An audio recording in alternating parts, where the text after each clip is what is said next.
Hey y'all. No question in my mind that I would be better off with my no question. I could do so many more things. It's okay. Take your time. I just texted you, but I said I let yours we're live now. But it's just to let them know it's only 5 people so far, so we have time. Don't worry. So what? So they're listening. They can hear us, but it's 15, so we're still waiting. Hi everyone. Happy Sunday. Okay. We gotta get comfortable and close. Okay, we're gonna wait for a couple more people to join because right now, so this is the number of people that are in here, and then once we get to critical mass, we're gonna do an introduction. So and all the questions that they'll ask you. This is my mentor, Erika. I am obsessed with her. She is brilliant and smart. We are going to do a quick intro. So, Erika, can you tell us a little bit about you and how we met? Well, how we met. So a little bit about me. Can you guys hear okay? Oh, Tiffany says she follows you already. Oh, hi, Tiffany. Okay, my eyesight is not good, so I won't be able to. It's okay. I'll read the comments. Okay. Okay, so how we met. Tell us about you. You're fabulous. What do you do? What's up?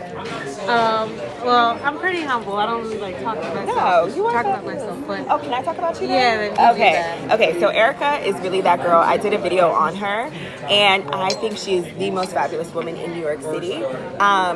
We met at Google, Columbia Law School lawyer. She also worked at Paramount WME. Was it Paramount? Yes, and then Endeavor. Yes, Endeavor, not Paramount. Yes. As leading one of their business organizations. She's also a Jack and Jill mom, and she is on the board of Dance Theater of Harlem. So anything like board related, gala related, I feel like you are the purveyor of like the black social scene in New York City. I do. Far from it. No, oh my gosh, I will say that for Erika. For you. For me. For you. I feel like you are. Like every board, every gala, you are the person that I'm like, what do I wear, Erika? How can I get an invitation? How do I get into this board? Okay, I'm applying for a new job. Like, how do I negotiate a salary?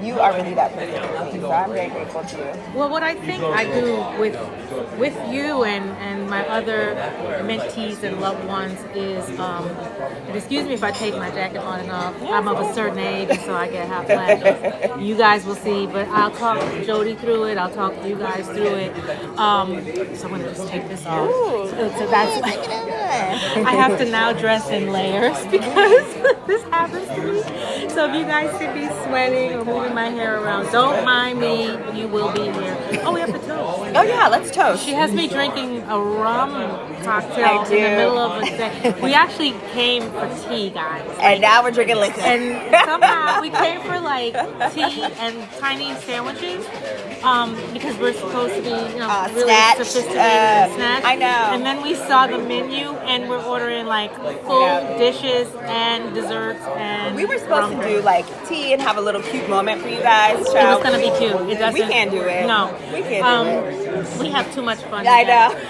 We can't. We tried to be all serious and sophisticated for you guys. We try. I mean, I haven't had rum in like. You're about to be lit. I'm about to be lit. And I actually drove in. Okay. What I think we should do. Yes. Is and the girls are gonna have questions for you as well over time. Okay.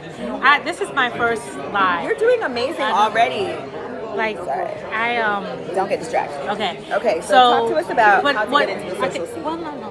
What I'd like to do is talk like you and I talk, right? That I think I'm more comfortable with that. So, and we'll talk about how we met. And background-wise, I went to Hampton University. I'm a big HBCU supporter. My daughter just got into Spelman. I'm really excited. That's why I was a little late because we were doing her graduation photos today. Anyway. So I went to Hampton, and I grew up in the Caribbean, in the Bahamas. Was born in New York, though. Grew up in the Bahamas. Went to high school in Miami, then went to Hampton University for college. So I kind of made my way up the Eastern Seaboard, and then went to Columbia for law school in the 90s. In the 90s, so I'm that old. I actually am not afraid of my age. I'm 53. I will be 54. Can we give it up? Can we get some claps and I'll some be likes 54 for Erika? in April. And so she could be my daughter. So I love her like a daughter. But after Columbia Law School, I did the Wall Street corporate law thing, hated it. And there's a theme in my life, reinvention. So that is important because that's how we met. I hated it. I really wanted to be in the entertainment field, wanted to be an entertainment lawyer, so I went to a smaller entertainment firm, and a client there was Russell Simmons. I know he's canceled now, but back then he was. He would. And he had Def Jam Records, and he started an internet company, one of the very first internet companies, new media companies, entertainment-based new media companies called 360hiphop.com. And so I worked there as one of their lawyers at 360. It was amazing. We signed brand new acts like Jay-Z. Wow. Brand new people who weren't even known. And you were a lawyer there? Yeah. Okay. Yeah. It was just a wonderful time in music, in entertainment, and hip hop in New York. I actually was just talking about that last night with amazing journalist named Kieran Mayo, who also went to Hampton, who started a magazine called Honey Magazine around this time. You guys should really research it. We were talking about how great those times were. But I digress. And so from there, BET bought the company. I became assistant general counsel for BET.com. And then after that, the whole music internet thing started blowing up. I was there at the very beginning of the internet, so we didn't know, we were just trying to figure out the difference between streaming and downloading and all that kind of stuff.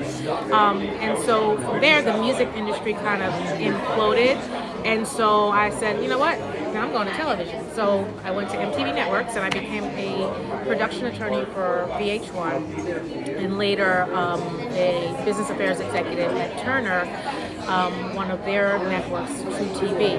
At this time, I think I was going through a midlife crisis. I was probably in my mid-40s. I got married, had a baby, did all of this kind of late, in my mid to late 30s, actually. Oh, okay. How old were you when you got married?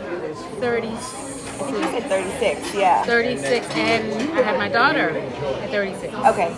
And so, I'm a... That makes me feel better because I'm 33 and there's no prospects in sight. Oh my God. At 33, I was still dancing on the table. I'm still dancing on the table. At 33, I wasn't. You weren't even... Okay, good. Oh my God. When did you meet your husband? 35. Oh, great. Great. I have time. Yeah. Okay. Yeah, 35. 35. I met him at 35. Okay. So, yeah, don't worry.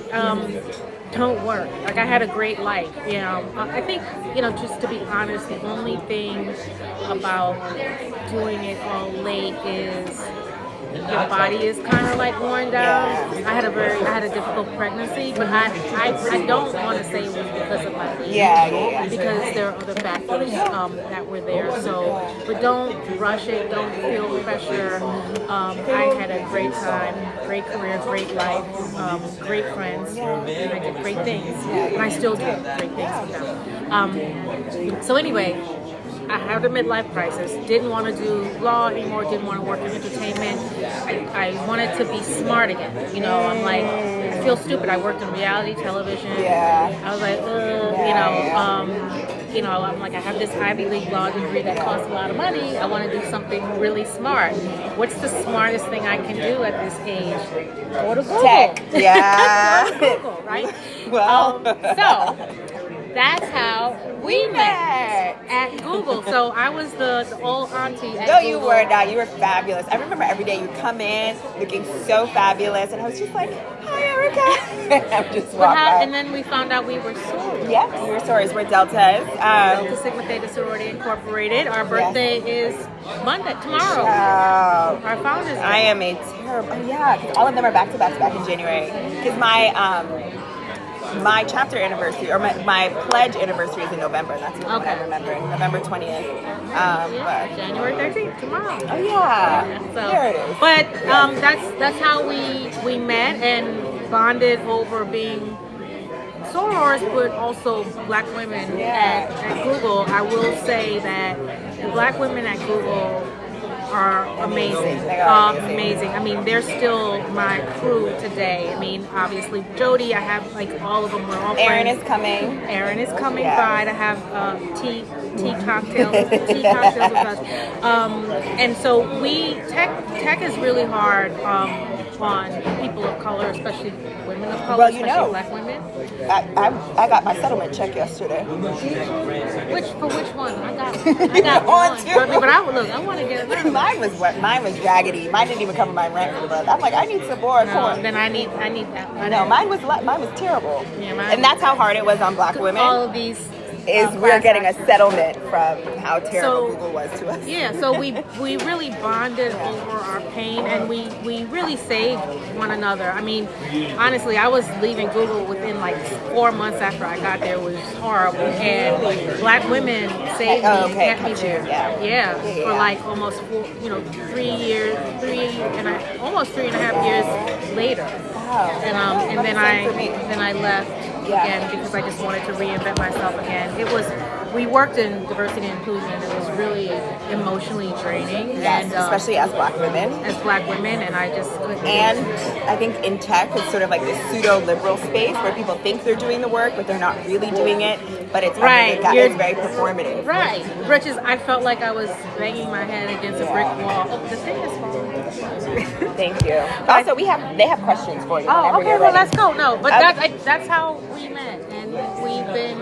Rocking ever since. ever since. I love Erika. I'm obsessed. And so what I do, I'm not a purveyor. I'm not a, what I do like to share is my experiences, and I want women to like learn from our mistakes, right? A lot of women don't talk to younger women.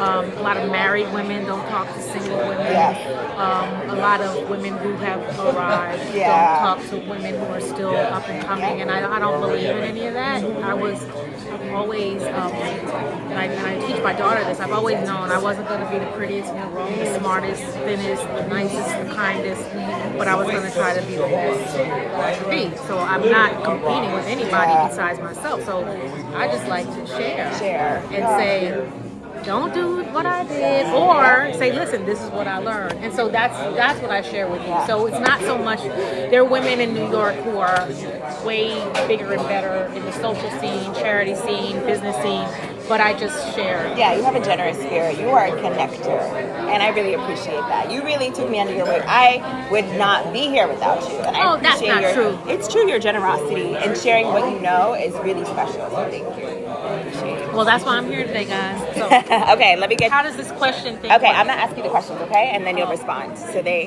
have. Are people being nice? Because They are. I'm, If not, we can- I'm scared of social media because people are mean, and People can't be mean, You but know, I no, don't they like they. being mean. It's so sweet. Hey, sorors. Okay, let me. But scroll y'all up. be nice to me so I can come back.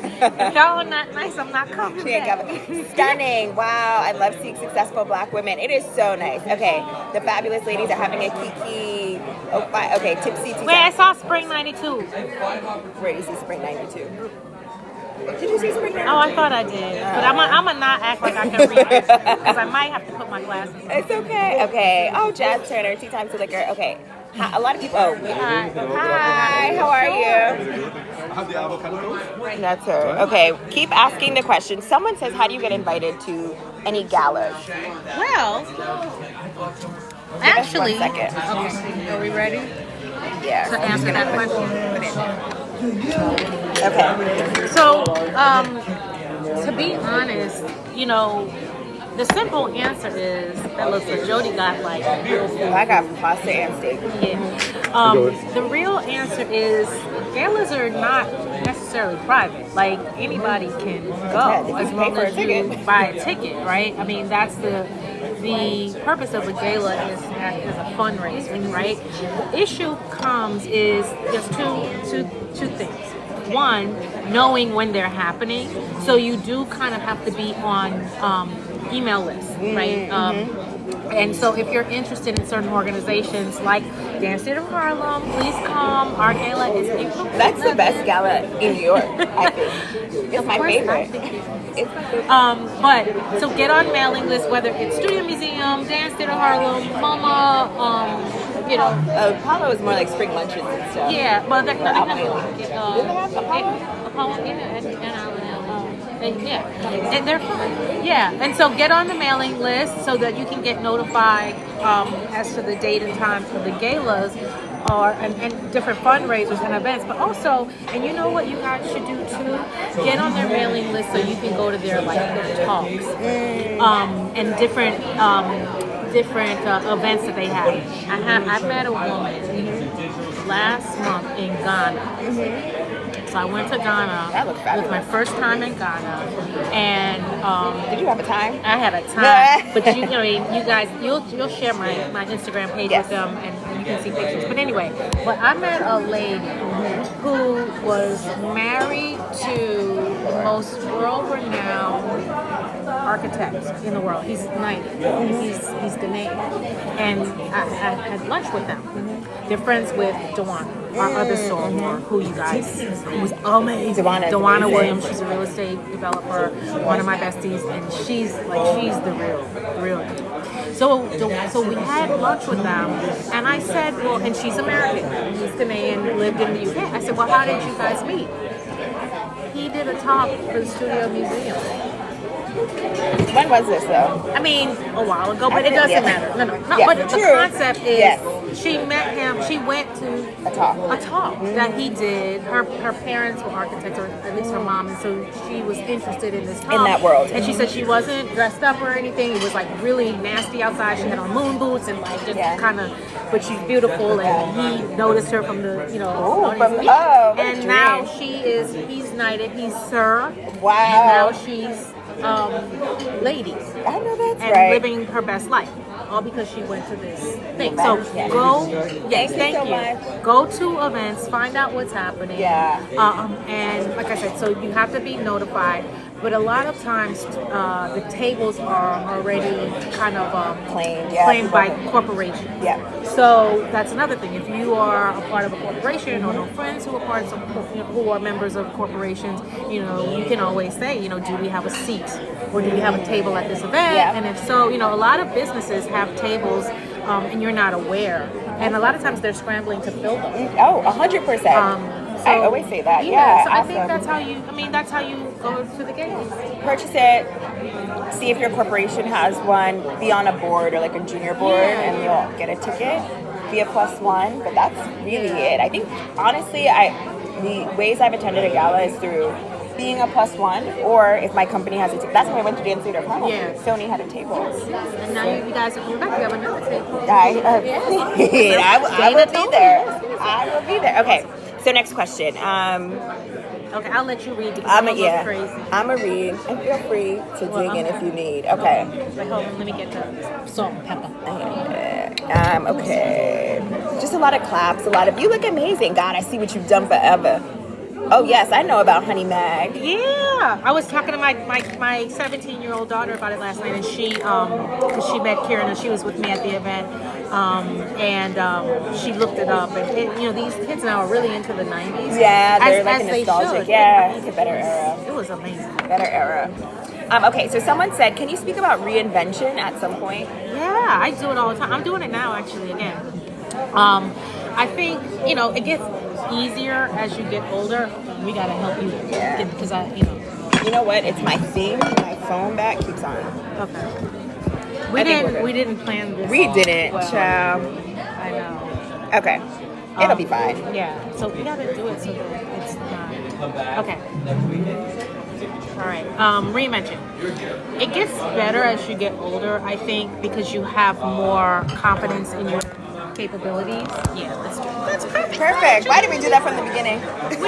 Look, well, that's because you finished your. Look, did we just got these things. Listen, It's look at mine. juicy juice.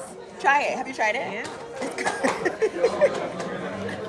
It's very It's good. very good. It tastes like juice. It's gonna get me into it. I'm like, and I'm it's ready gonna for get you another trouble. one. You need to eat your I pasta. know. Okay.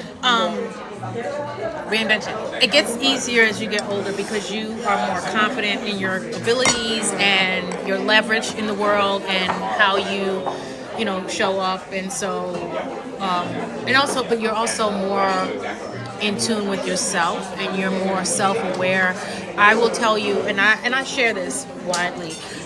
When I was younger, I really let work and things and people affect me in very, very bad ways, and in ways that I never imagined that ended up making me ill and having stress-related issues that some of which will never go away. And I tell people all the time, like, I will never, ever, ever allow a job, a man, a friend, a kid, anything to kill me. Yeah.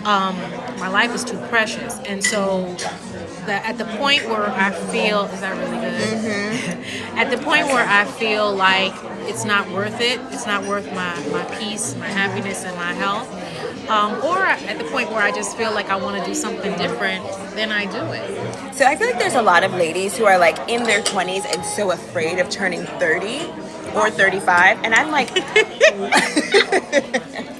I'm like 30 was when life started to get good. My best years ever Yeah. were, I think, 29 to 31. Oh wait, was it I was 27 to 30? Say I think it was 33. 20. No, I think it was 27 to. Because I'm like, dang, those days are over for me too. But I don't feel like I became a full adult until I was 35. Same. I still feel like the child in the room sometimes. At 33 years old. At 35, it was like a light bulb went on, and I was like, oh, I think I'm like, grown up. yeah, same. So It's like your 20s with more money, and you know what you're doing. Oh, absolutely. I love the 30s. I love the 30s too. But I love it all. You love the 40s and the 50s. Yeah. What is different in your 40s and what is different in your 50s? Oh, well, the 50s, that's when what I don't love is when your body starts giving out on you, and then your skin, and then you start getting like, I won't call attention to the things because then you'll start noticing, but your body starts changing, your skin, your face, and it's really hard. Oh, and then, you know, menopause, premenopause, perimenopause, whatever you want to call it, and it's really hard to like lose weight and to get in shape. In my late 20s, my 20s and 30s, I used to like, if I wanted to lose like, you know, 5-10 pounds, you knew what to 2 do. weeks. Now it's impossible. It is impossible. And you know, you start getting arthritis and stuff like that, like literally, like, you know, but from a mental and emotional point of view, like, it's the best because now I know why older people are grouchy because they don't give a fuck. Oh, You can swear. I'm sorry, I'm not gonna say, but they don't care. Like, and that's because you just like say anything, do anything, and who cares? So no, it's great. And as my friend Bevy Smith says, it gets greater later. It gets greater later. I love that. It gets greater later, and it does. But take care of yourselves now, physically. People and cannot believe you're in emotionally. your 50s. Yeah. I know, she eating me up. Whenever we go out, everyone's like, Erika. I'm like, I'll just take your picture. She's the greatest photographer. Desiree? Yeah. Oh, yeah. Desiree. She did my daughter's junior prom pictures. And I love it. Do her senior prom pictures. Other people in the life. Okay, so let's do more questions. Sorry. Okay. Go ahead and eat. 30s are the best. But where were you in life? Married? Oh, married, kids. Wait, am I think she missed it. Yeah, Erika. Yeah, all of that happened to be like a ton of bricks at like 35. One day you just woke up and you were married with kids. And I literally for like years I woke up in the suburbs with a husband and kids. I was single in Brooklyn. Living your best life, chilling. For years I used to wake up and be like, where am I? How did this happen? But I love it. How did you navigate that? Because that's part of a fear for me. It's like, I'm in my 30s. I live in Brooklyn. I live such an independent life. I can wake up and go to Africa tomorrow. But I'm married with a kid, and I did that. And you did that I woke up and went to Africa. Yeah, I was like, we for didn't 2 talk days. about you going. Oh, you went for 2 days? Yeah. It doesn't. Listen. It doesn't have. How did you do that? have How to did you stop. organize your life like that? Because that is frightens me. No, don't be scared. You just have to make sure you have a partner who understands. They may not like it. Yeah, but they're gonna figure But it they out. understand. Yeah. It was important for me to keep my life. Yeah. And to where's my napkin?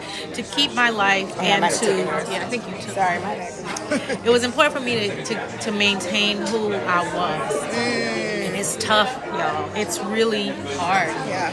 In the face of like having like, you know, a very serious corporate job, being responsible for people's lives, several, you know, teams of people, and their careers, being responsible for a child. Thankfully, I only have one, but some people say that might be harder sometimes. And being married and being responsible to family and friends. I'm a serious friend, and my friends are everything to me. My crew is everything, and so I take that seriously. So I put a lot into my friendship. So it's a lot, and then you're trying to maintain yourself physically, mentally, spiritually, emotionally. Yeah. It's not easy. I can't imagine. I feel like I barely have enough time, and it's just me. Yeah, you know, it's kind of always good. Okay. Yeah. But having a partner, how did you go about the partner selection process? I didn't. It just happened. He saw you and was like, I want you. No. A friend, a mutual friend, well, a really good friend of his at the time. Now she's a really good friend of both of us. And I went to the same church, Christian Cultural Center, Oh, New CCC. York. Yes, I love Pastor CCC. A.R. Bernard. Yes. He married us. Very, very dear friend to my family. I love that. So I was going to CCC and we sat in a certain section, like just because you know you go every week, and this is pre-COVID when people were going to church. And you sit in the same section, and so this woman who sat in my section, Jasmine Bellamy, shout out to Jasmine. She runs Love Ministry, so look her up. But she was like, she passed me a note. Oh no, this is what happened. I had just broke up with a boyfriend, and I was in church, and I was never really single. So this is really ironic that this happened, right? So I had just broke up with a boyfriend, and I was in church, and Pastor Bernard has never done this. I don't know if he's done it since. He asked all the single people to stand up. And I was like, what I'm not doing is standing up. Oh, you didn't stand up. Well, then I said to myself, he can see me up here in this balcony because he saw me sleeping one time and he called me out. Oh, dead. So I felt guilty, so I stood up real quick because I was like, well, I don't want him to be like. Accept. And then I sat back down. And then all of a sudden I got a note passed down from 2 rows behind me, handwritten note. And the note said, I didn't realize you were single. I was just newly single. I have a friend who's like a brother to me who really wants to settle down. And I was like, hell. You were not feeling it.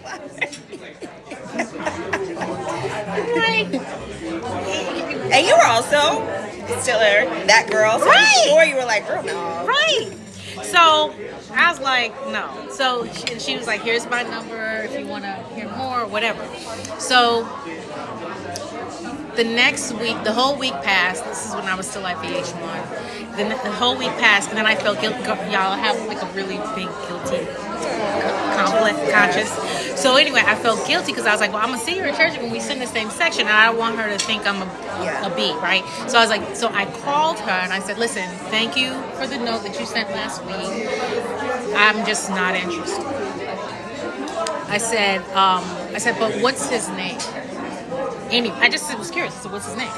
And she told me his name, and it sounded familiar. It's kind of catchy, so it sounded familiar. So I was like, okay. So I, just being Curious. a part of a crew. No, we didn't have. Oh, right. This is, girl. Okay, redacted. Yeah. We didn't have none of the things to look up. Yeah. Okay. But you had girlfriends. Oh, okay. So I texted a bunch of girlfriends, and I was like, who knows this guy? And one of my girlfriends, Stephanie Gordon. Oh, I love Stephanie. She's like, I know him. Her boyfriend at the time and him were friends, and she's like, oh, he takes girls on good dates. And then one of my other friends was like, you know him. He's one of the guys at the parties. You dance with him, you let him buy a drink, but you don't marry him. And I was like, yeah, whatever. I was like, yeah, I'm not interested. But at the same time, what I didn't realize was he also told Jasmine. She told him about me, and he was like, I'm not interested because he had already dated like a lot of friends and unsuccessfully. And he, you know, so we both said we weren't interested in each other. But somehow, I don't know how he got my number or why he called, but he called me, and I was in the middle of. This is how old this story is. I was in the middle of picking a new BlackBerry. Yes, iconic. No. This is how old this is. Yes. And he called and he's like, "Hi, I'm Jasmine's friend." Blah, blah, blah. And I picked up and I was like, "Do you know anything about Blackberries?" And he was like, "Why?" I'm like, "Because I'm really stressed out. They're making me pick a damsel in distress, though. And they love that. Right, but it was not intentional. It was intentional. Yeah. But I do believe now. I do believe in that. The damsel in distress was a good one. That. Okay, we'll circle back. But and then then he asked me out, and I was like, okay, and I wasn't really interested. How was the first date? Were you like, oh, I like him? No, I called my friend. No. I called. Oh my God, he's gonna kill me. You'll never know.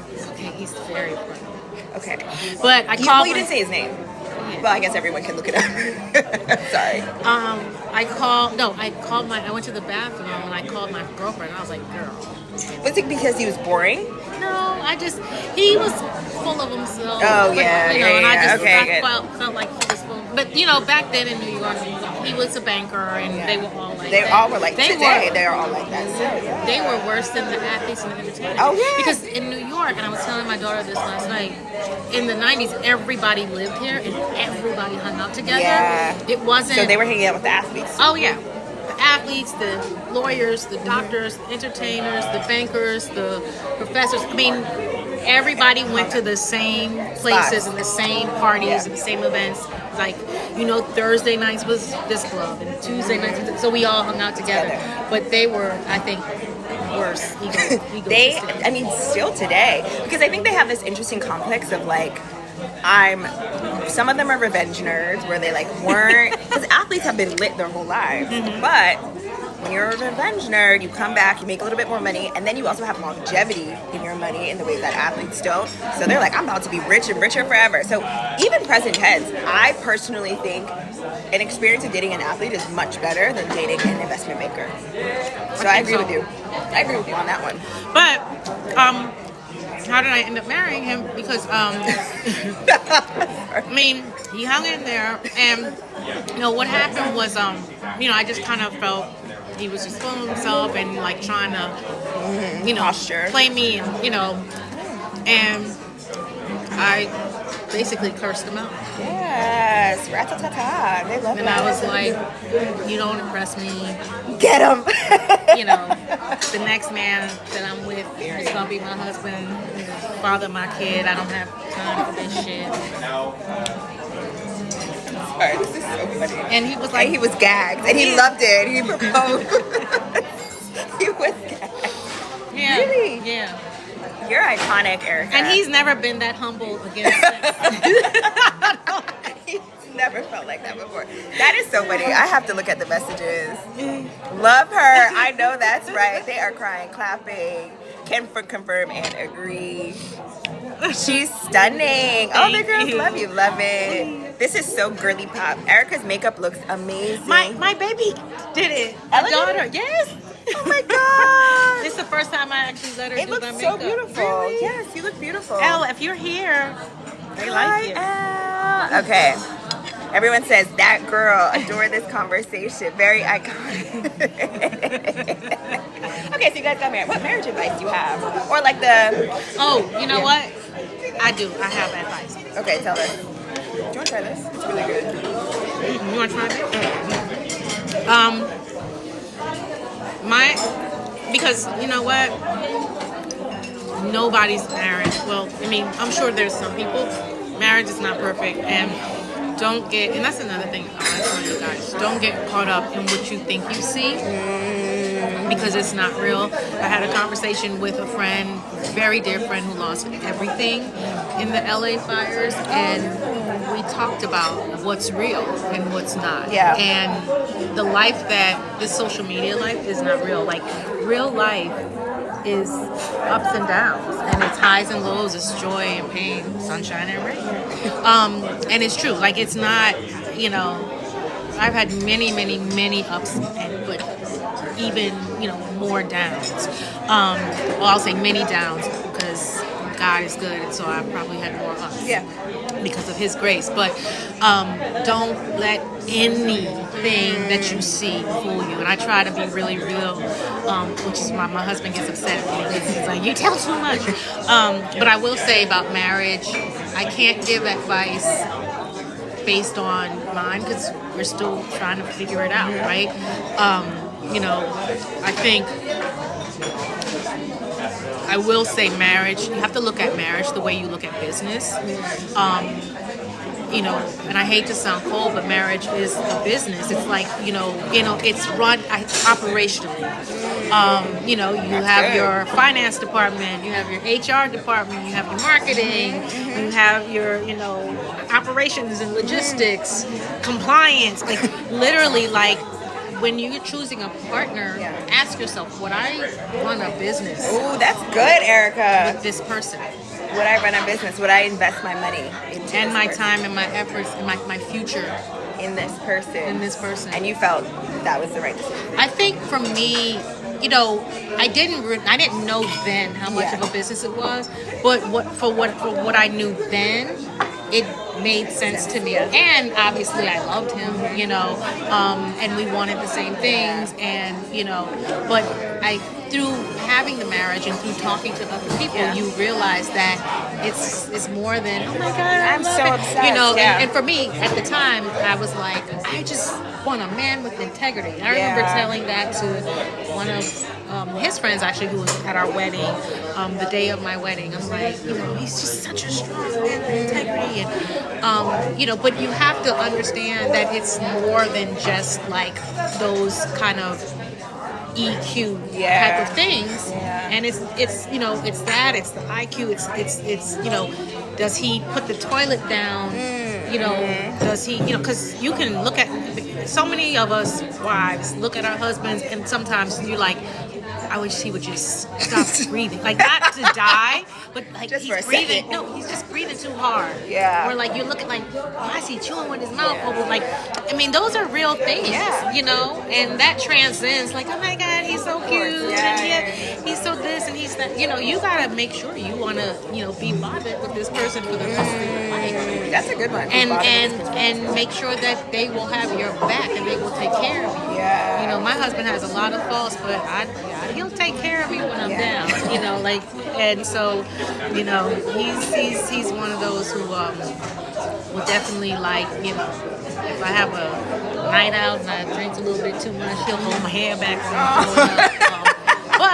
But he's not soft and fuzzy any other time. Yeah. But when you need it, yes, he's there. I love this. Can you guys hear us okay? Just double checking. Okay. So true. Didn't she give the custom Manolo Blahnik? Yes. So so when I got married, you know, we got married later, and you know, we had done well in our careers up to that point, and I had a destination wedding. Like I said, I grew up in the Bahamas, and I always endeavored to get married at the Ocean Club, the Four Seasons Ocean Club in the Bahamas, in these beautiful French cloisters. You should look at their webpage or their Instagram page. It's beautiful. You'll see the cloisters.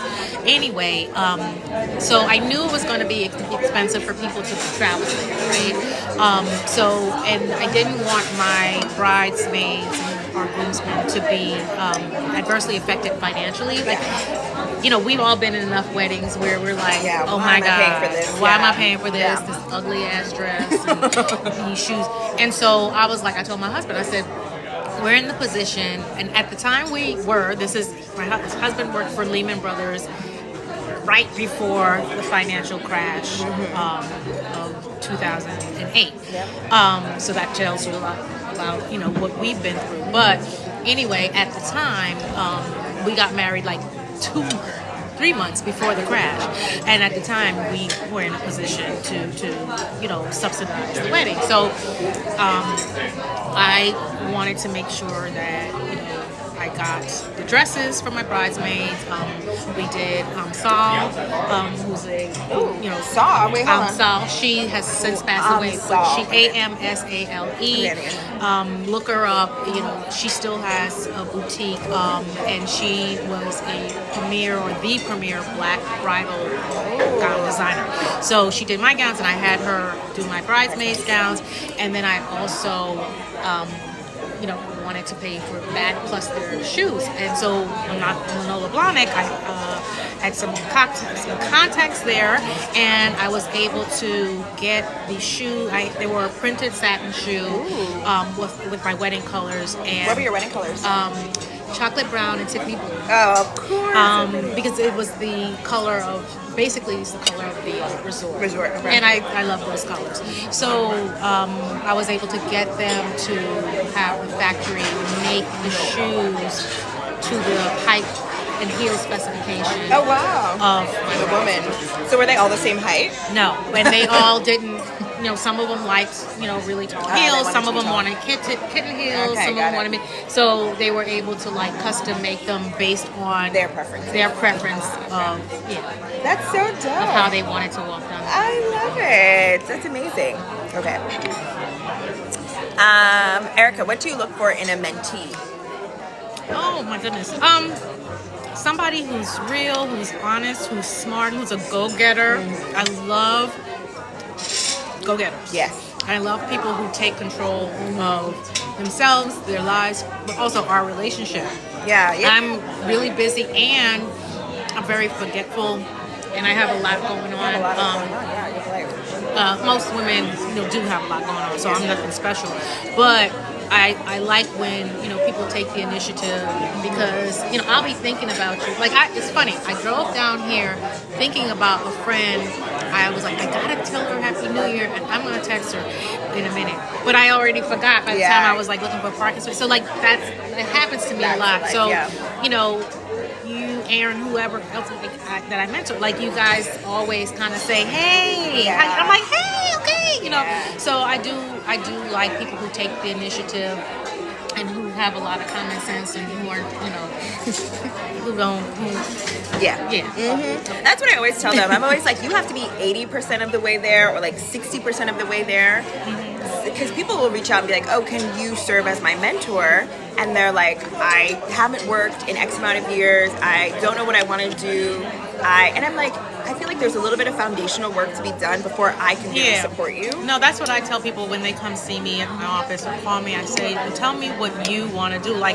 What I think is the biggest waste of time is for you to call me or talk to me or initiate a conversation with me and ask me about myself. Because one, I personally, there are a lot of people. Most people love talking about themselves. Yes, please. I personally don't like talking about myself. People don't believe it, but I am shy. I'm an Aries, so I'm very aggressive and fiery on the outside, but inside I'm like, but I don't like talking about myself, and I'm tired of talking about myself. I'm 54. I'll be 54. I'm like, I've been talking about myself a long time, and it's not that interesting to me. So I'm like, okay, and I don't mean to sound like this when I say Google me before you come, but Google me because the thing is, it's what I want you to do when you have my time is to tell me how I can help you. Yes. I hate when people leave it open-ended and it's like, what do I do? Right. So if you have 15 minutes with me, don't waste them talking about me. You already know your use bio. them and tell me how I can make your life better. Who can I introduce you to? What can I teach you? How can I influence your world? Right. So you use that time. But obviously don't come in. It's all about me that. But you just, hey, look, I know you did this in your career. I know that you have this interest. I know you're involved with this. How can you give me what I need based on that? Yep. I love that. Exactly right. Also, I have a Glow Up Masterclass. Time to plug my business. I got a Glow Up Masterclass, Erika, where I teach all. I should invite you to come speak to the girls. Okay. Whenever. Well, what happens in the Glow Up Masterclass? So we cover 3 topics. It's physical, social, and career. I bring in a stylist to talk about how to dress for work, how to dress for a gala, the difference between black tie, white tie, cocktail. Then in the social, it's going to galas. What is a junior board? what is a junior board, how to find a mentor, all of that. And then in the career, it is learning the skills of excelling in corporate. It is entrepreneurship. So I bring in someone who's raised over $1 million in VC funding to talk to the women. Yeah. So it's like a comprehensive, all the things that I wish I knew. So if you're interested, the link is in my bio in the link tree. And you can sign up for an interest form. I'll come back. I'll do it. Yeah, come back. I'll do it. Yeah, I would love that. Okay, we have so many questions. Oh, Desiree said, Jody, if you need a photographer. Oh, I do. Yeah, you guys connect. I'm going to connect with Desiree. I would love that. Tiffany said, what's your favorite designer? Oh, you fashion girl. Well, I have a lot. I tend to be into UK designs and designers more, but my favorite, I love black designers, and so who am I? But Australian. Oh, who's Australian? Australian designers. And Australian styles I like a lot too. Maybe because it's like warm down there or whatever. You love Pat Bow. I like Pat Bow, but no, it's Zimmerman. Oh, I do love it. I wear a lot of Zimmerman. They're Australian, but I also, what else do I wear a lot of? I love Talamamo because I love all the feathers, and I love anything that's grand. Like I love feathers and capes and high necks and arms, anything, and I love a train. Yeah. I love a train. So anything that's extra. Wait, who am I really into right now? I have to come back to that. Okay. I'll have to come back to that. Well, come back. Okay. How to balance warmth? Oh, this is a really good question. How to balance warmth versus competence in life and business? Warmth? That's a good question. Well, I will say I am a true believer in EQ over IQ. 100%. I mean, you can't just be like not smart and expect to, reap the benefits of success. But I believe that having an intuitive sense of people is how you win. It's how you win in leadership. I consider myself a great leader. But I think the key for me was having great leaders, but also having really bad leaders that to learn from who I didn't want to be.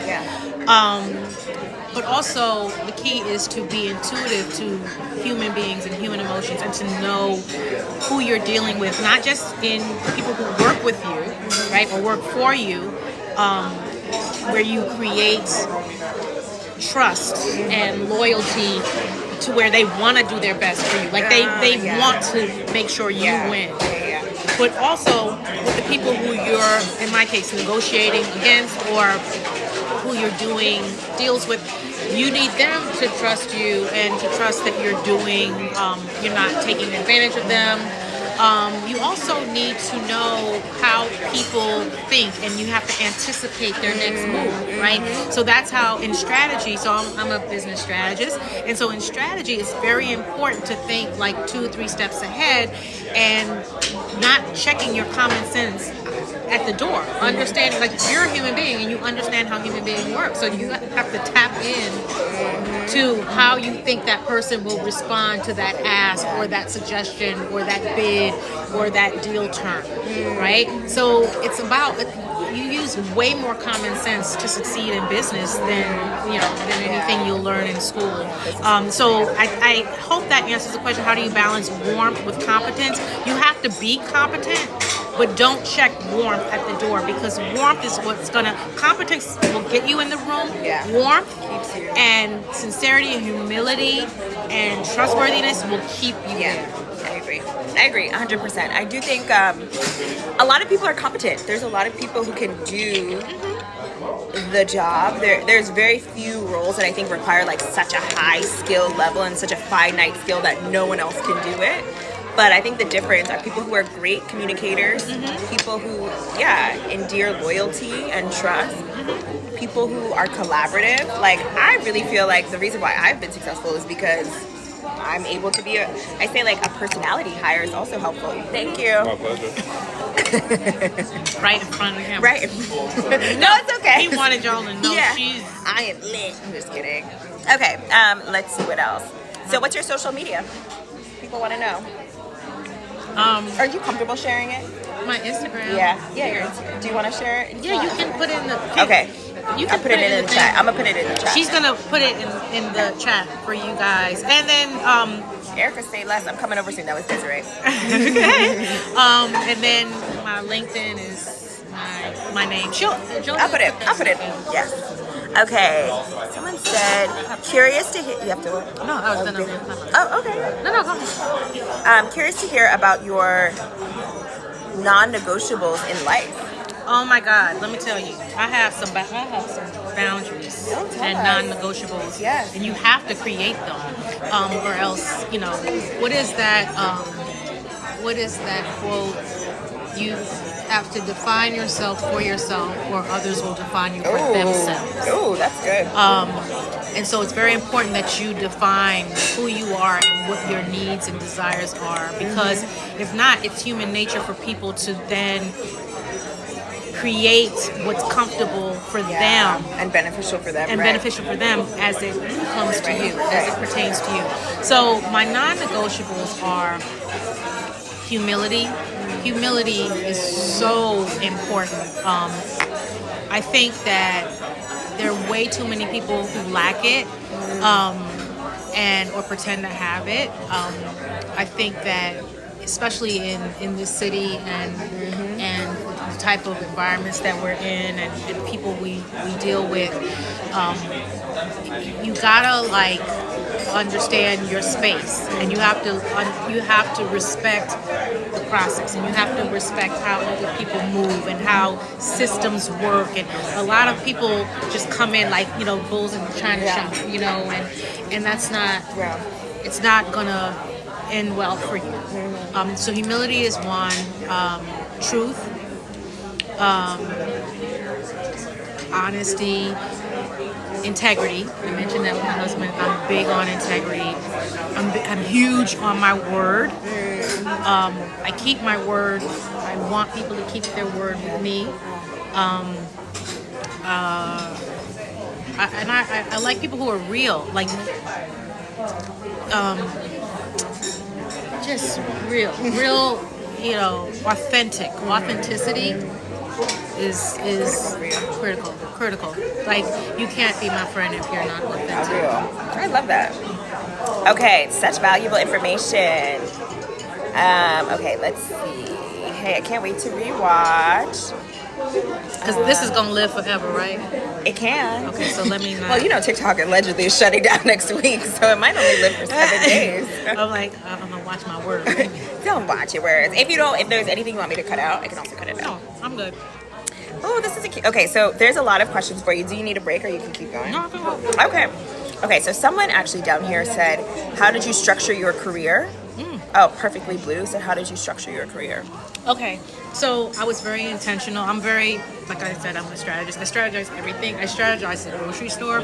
My friends hate going shopping with me because I'm like, we have to walk into this entrance aisle and go down this aisle first. Love that. Everything is which is not good. It's just not good. But I was very intentional about what I wanted to do. When I was at Hampton, I was a mass media major. I was on the radio. I was a disc jockey. I was very much, but I also knew I wanted to do entertainment law, and I knew that I had to be in one of two places, either New York or LA. I got a free scholarship from the University of Miami Law School. I went to high school in Miami and turned it down because I knew I needed to be in New York. And I was on a wait list at Columbia Law School. And I came to New York. I took an internship with an organization, a wonderful organization you also should support, called SEO, Sponsors for Education and Opportunity. I didn't know you Yes. I used to work there. No. That was my first job in New York, was at SEO. Yes. So I was a corporate law intern at SEO. Oh my And I was their first corporation. ABC, the Yes. network, was their very first partnership with SEO? With a corporation. They were law paired with firms. law firms, and they were the. And so what happened was, so let me tell you what happened. Yeah, So tell me. I snuck that SEO application in. At the time, and again, this is back in the day. Now I'm so happy that HBCUs are finally getting the respect that they deserve. Yeah. But back in my day, HBCUs were looked down upon, right? And so SEO did not even recruit I'm not at surprised. HBCUs. Yeah, they just started doing at that when the I was time. working there. Yeah. So you ask, how did I get this internship?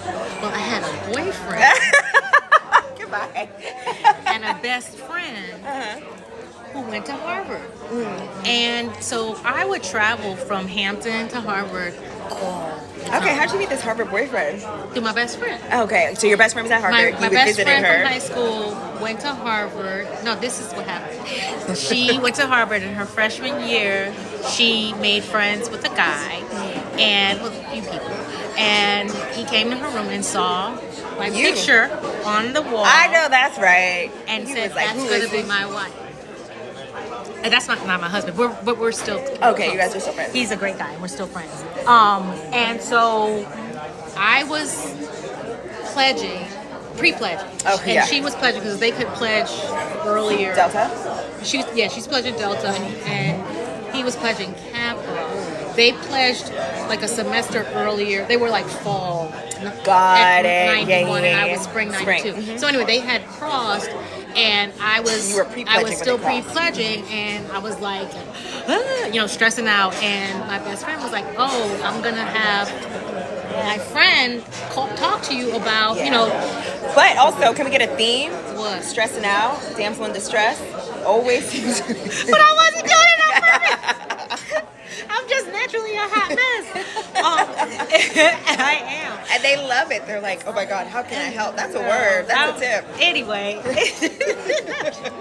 So she connected us, like, to help guide me in my pledge process. And then we just, hit it off, and and then he became my boyfriend. And then I would travel to Harvard, but I would be there like all the time. And so people thought I went to Harvard. Like, there's still some people who think I went to Harvard because I was there all the time. So, and the lunch ladies would let me in because without an ID, because I was there all the time. Yeah. So then when my boyfriend and my best friend would be in class, because sometimes I would have breaks from Hampton and they were still in class. Well, obviously, if I was there visiting them. So I would just use the facilities. I mean, what you want me to What you gonna do? So I would go to their career services. Oh, see, we're not talking about lecture review. I got 2 great internships from Harvard. That's enterprising. You are not. No, I'm a hustler. Audacity, yes, the audacity. in the best way. That's the word for 2025. Is that your word? Shout out to Dr. Zonia Mitchell. Oh, okay, yes. Who's Dr. Audacity. Zoe? Yes, you know. Okay. She's a friend, and she claimed that 2025 was going to be Year of audacity audacity. of a white man, Oh, I love it. Love it. AKA the Caucasian. So I said, I love it. So that's the theme for 2025. So I got 2 internships from Harvard. Yeah, and one of them was the SEO. So they knew internship. you And- didn't go to Harvard? No, they thought- called me up to New York to interview me. So I came from Virginia for my interview, and they were like, "How?" I was like, "When?" But then on top of that, I was like, "But yeah, I do want to be a lawyer, but I don't want to be a corporate lawyer. I want to be an entertainment lawyer." They're like, "Ma'am, Yeah, we ma'am." only have corporate And you're like, I'll figure it out. internships." And I was like, okay, I believe in speaking your truth. And the next thing I know, they were like, you're in the program, and by the way, we just brought in ABC. Oh, At the time, wow. Disney didn't own it, Capital Cities did. So we just brought in Capital Cities ABC, and you can be our first in-house Oh my God, corporate that's law firm. amazing. And this is how God works. Yes. That's how I got off the wait list at Columbia. No. Because You had that internship? yes, and there was a lawyer there who went to Columbia. I made a call. He made a call. That's a He word. explained to me what happens when you're on wait list. He's like, you're just on a pile. Yeah. And, whoever's on it, when the space opens up, whoever's on the top of the pile. they're just gonna So he made a call so that when they got the space, they looked for me. And it was that. That's amazing. You are so enterprising. Talk about going for what you want. And guess what? That same man, he got divorced from his first wife, who I met. They had me over for dinner. They gave me like Subway tokens. This is how long we had tokens. Tokens, like little. They were real cute. So they gave me, because I was a poor college student. So he got divorced from that wife, remarried a younger woman. Years later, I'm living in the suburbs with my family. My daughter's going to school. Every year the kids get a list of their classmates to do play dates. And then I see this name and I was like, I know that name. I know that name. This was that same guy. Wow. With his new wife. Who had a child in my daughter's class. Damn, that man's not playing around. But this is how the universe is connected. Yes. Right? And this is why I say humility is so important. Yeah. The universe is so connected, and it just, you just gotta flow with it. I love that. And be a good person so that it conspires with you. The Alchemist, my favorite. Yes. Besides the Bible. Yeah, amen. And the audacity. I love this. Okay. Someone said, what does your ideal or perfect day in New York City look like? Oh my gosh. Eating, drinking, and shopping. Yeah. No, and if there was a beach, that would be perfect. I'm an island girl. Yeah. I'm a big beach girl, but a big white sand, clear water beach. Okay. But so ideal day in New York City would be, and I've had these, so many times, meeting a friend for brunch, going shopping, then going for drinks, then going for dinner. Yes, like an all day. Like an all day thing. Yes, I love we used to do this all the time, and I love that. Yeah. Where are you shopping? Are you going to Saks? Are you going to I'm going to. Well, it's funny. I used to work across the street at Bergdorf. So currently, I think it's where the club. Which one? Amon? So I used to work for a record company called Arista Records. I mean, it's actually so crazy because you were an SEO intern. I worked at SEO. I now work at Sony, which owns Arista Records. Yes. Sorors. Yes. Oh my God. So Arista. My future is and bright. Arista was a thing. So Arista was run by Clive Davis, and then L.A. Reid took it over. Yep.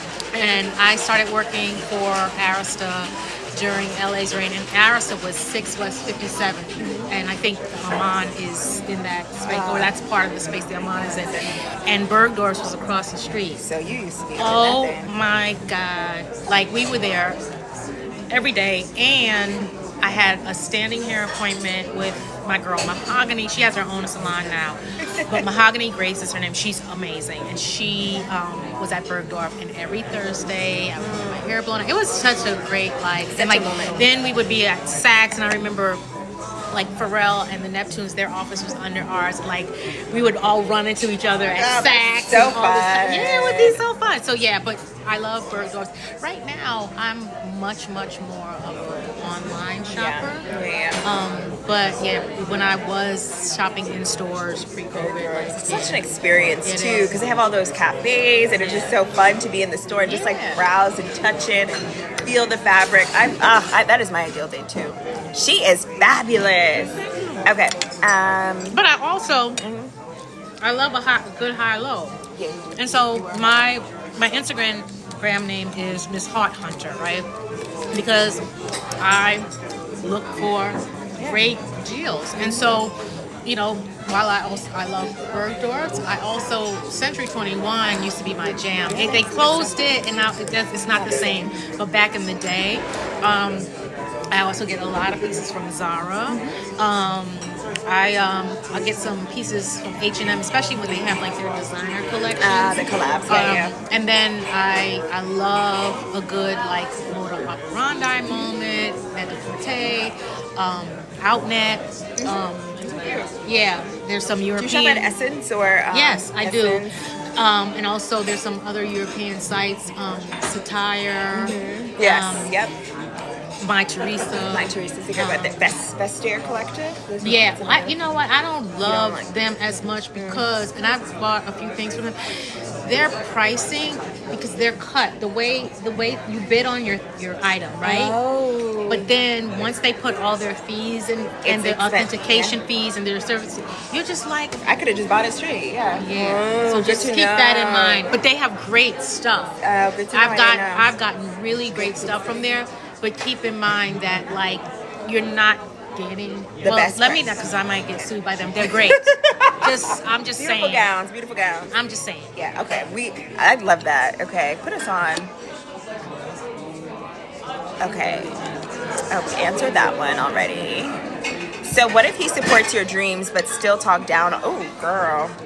No, that happens. Still talk down on you and purposely find ways to hurt you.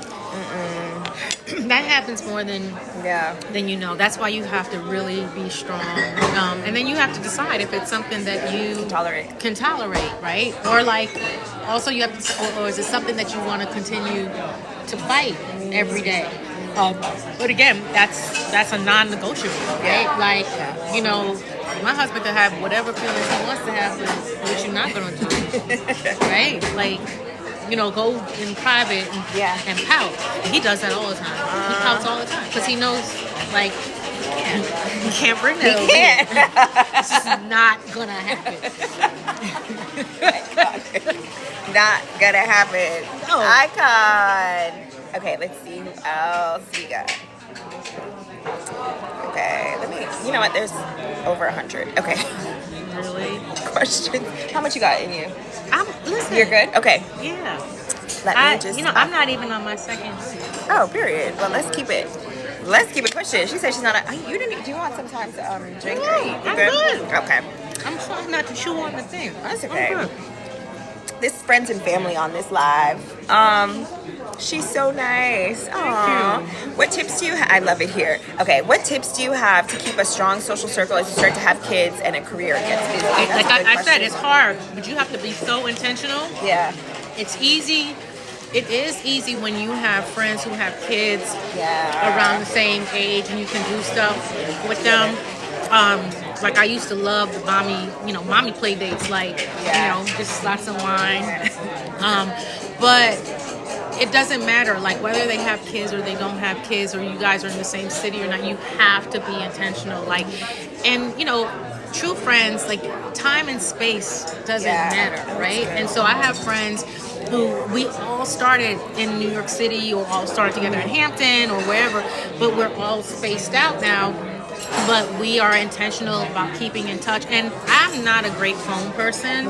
I think you can probably count on one hand how many times we've spoken on the phone. Twice, probably. So I'm not a great, and I hate texting.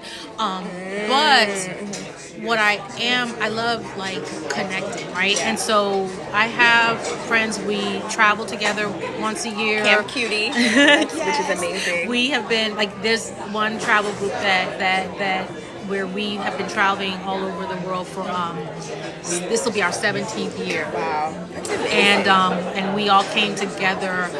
A lot of us had kids around the same time and had a lot of like postpartum, and then some women had miscarriages, or some women were getting divorced, and we actually came together in tragedy to kind of like lift each other up. And literally it has every year it has spanned this will be 17 years. So people ask me all the time, like, what's that cliquey group? I'm like, it's not cliquey. Anybody can come. You just have to have some trauma in your life. Trauma is the application. Trauma is the application. No, but and I have friends who we are in group meets and WhatsApp groups, and that helps. Yeah. That helps too. Yeah. So you have to be intentional with keeping your circle close, because let me tell you something. These women will be there. These men will come and go, and these women will be there throughout all of it. I have a set of friends.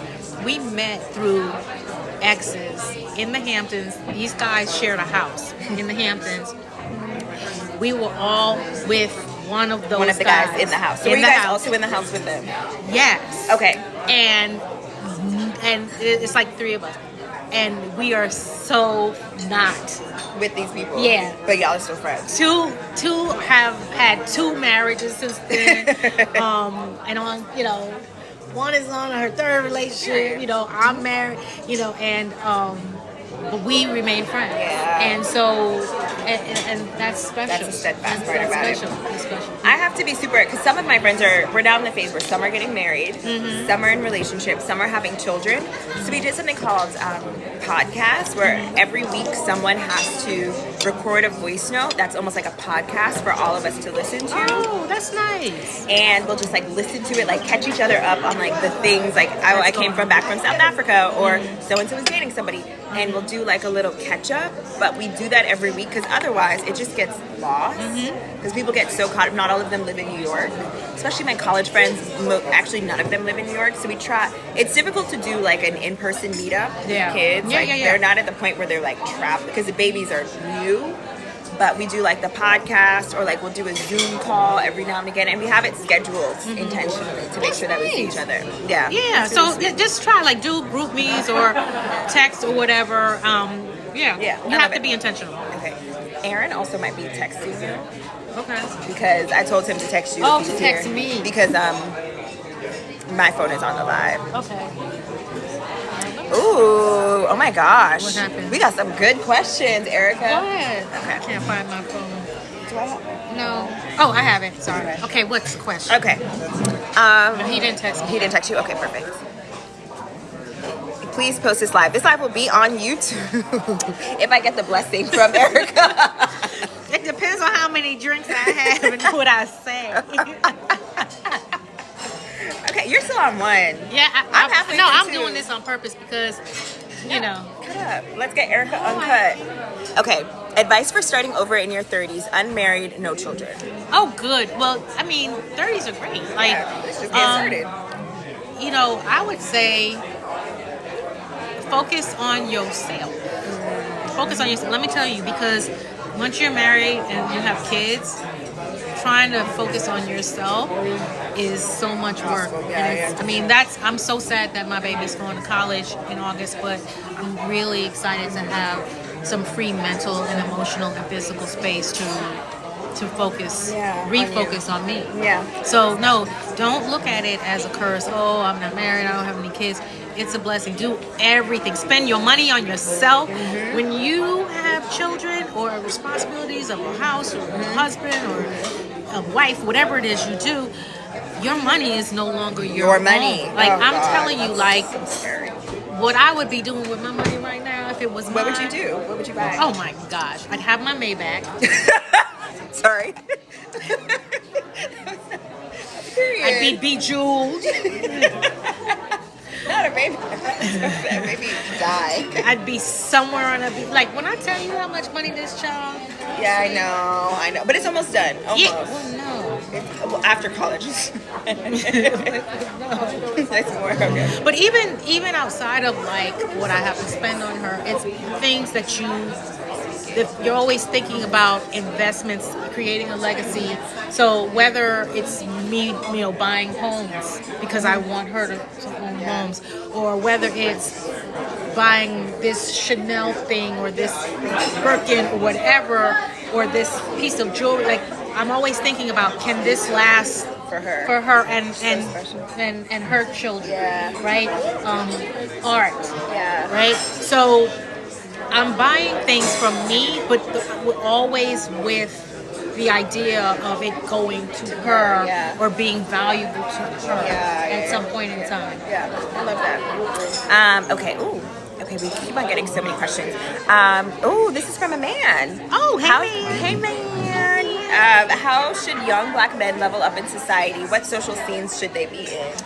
Okay, so, Aaron and I talk about that. Where is he? See, he I needs to be know. here. We talk about this all the time, and he's very intentional, as Aaron you know. is very, he doesn't miss a beat or a bag. Yeah. Right.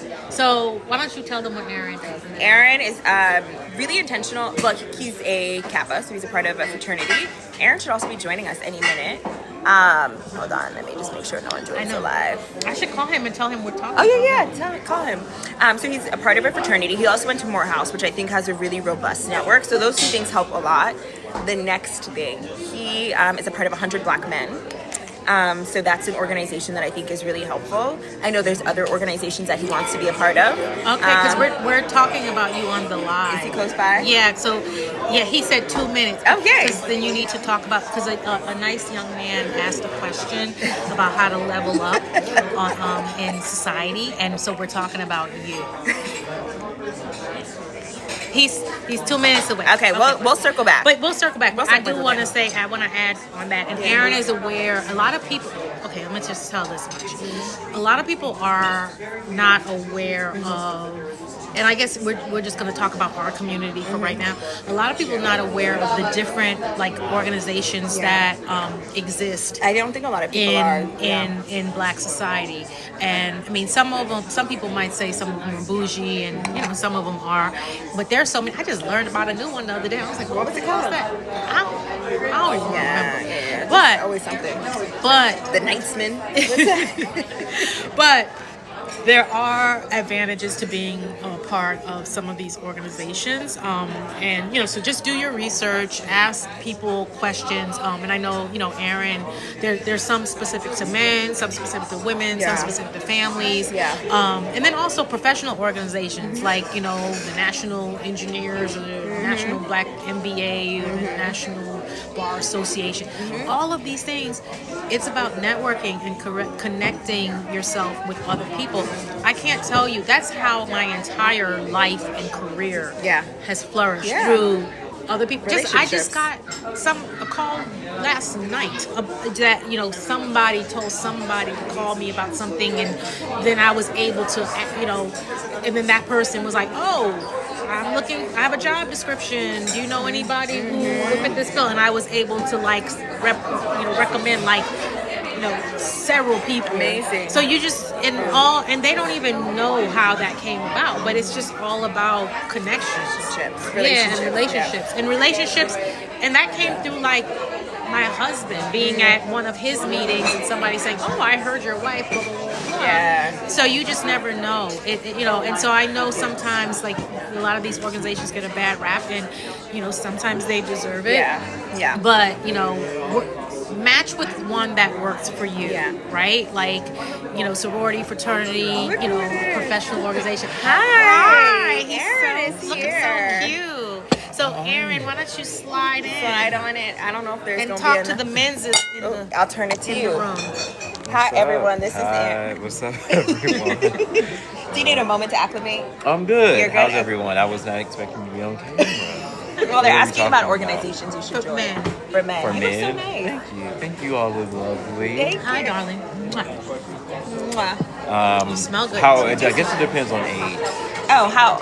Okay, can we get some more information? They want to know age. But if you were to say, like, an organization for a 26-year-old black man who's looking to move up in I would look into organization society. I'm in 100 Black Men, but before that, it depends on your chapter. You can join the Emerging 100. When I lived in Atlanta, I was in the Emerging 100, which has grown substantially since I lived there. So I would look into. I know other cities have emergings too. It really depends. So I think that's a good one. I mean, I guess it depends on your interests. Yeah. Like, so if you're interested in particular things like Young Patrons Boards, if you're into the arts. Organization is really going to be dependent on age, though. Yeah. Okay. Yeah. Love it. We'll get some more information. Okay. Let's see. Oh, okay. We have so many questions. Okay. Definitely start learning how to golf. You can connect and network there. Okay. Hold on. Yay. Welcome, Aaron. Thank you for coming on live. We need the advice. Oh, listen. How is everyone today? Everyone is good. Okay. Oh, sorry. Okay. Loving the color scheme. They love you. Good vibes here. Camera. They said you're camera ready, Aaron. I stay ready. Oh, he said, Aaron, you look great. Stay ready so you don't have to Get ready. I That's a learned word. from E. Yeah. I learned from our guest host. Someone said, is Aaron Pierre joining the live? Aaron Pierre. Oh. That's Mufasa. That's Do you know my- who that is? No. That's my boo. Who's That's that? that's our collective boo. We'll show you after. He is fine. Oh, is that the The Lion King man. He has light eyes. Oh yeah. Yes. Yeah, he was in another movie that I saw. I think he is in a lot of stuff. Yeah. Okay. Do you want to move this over? No, I Because- don't because I don't want to eat that. As you're eating it? You didn't even eat your steak. I know, it's too far away, but this was too good. Okay, what organization should I join as I approach 40? And I believe that's a woman. What are you interested in? I mean, and it depends. I mean, yeah. Okay. It just depends on what you're you're interested interested in. in. You can't. It's not like a blanket Yeah, answer. answer per se. Because all of these organizations do different things. A lot of them are public service and charity organizations, though. So if you are charitable and interested in charity, like, you can join these organizations. They have different chapters in different cities and communities. So it just really all depends on, and I mean, I'm big on Google, so I mean, not not the company. And we all met. Oh yeah, we all met at Google. We all met at work. Literally So met at Google for that time. I told y'all the black folks at Google, we're tight. So I wonder if it's still like that. But anyway, just research Google, organizations that center blah blah blah, and see what you come up with, or organizations for black women, in X career. I love that. Okay. The mentorship class, the master class will have a cost, and just put in the interest form. There'll be alternate options. Until Erin gets here, can you provide that answer for, okay, so we kind of already talked about that. What organization should women join? So can you all give us some more information, please? How to maximize your relationship when dating an older, established, connected man. I'm 31. Oh, girl, look. Go ahead. You better maximize it. What is maximizing? No, I'm gonna tell you. Tell us. When I was 31, I had several people attempt to hook me up with older, established men, and I was like, yeah. No, what am I gonna do with this? They're too old, or they have a pot belly, or he's balding. Or, there's so much that, there was so much ignorance. Yeah, those are the hot tickets now. No, I was talking about it the other day too, because a friend of mine is in Paris right now, and he usually shops for me when he goes away and I'm not there. And he was like, yeah, I'm going to the Chanel outlet.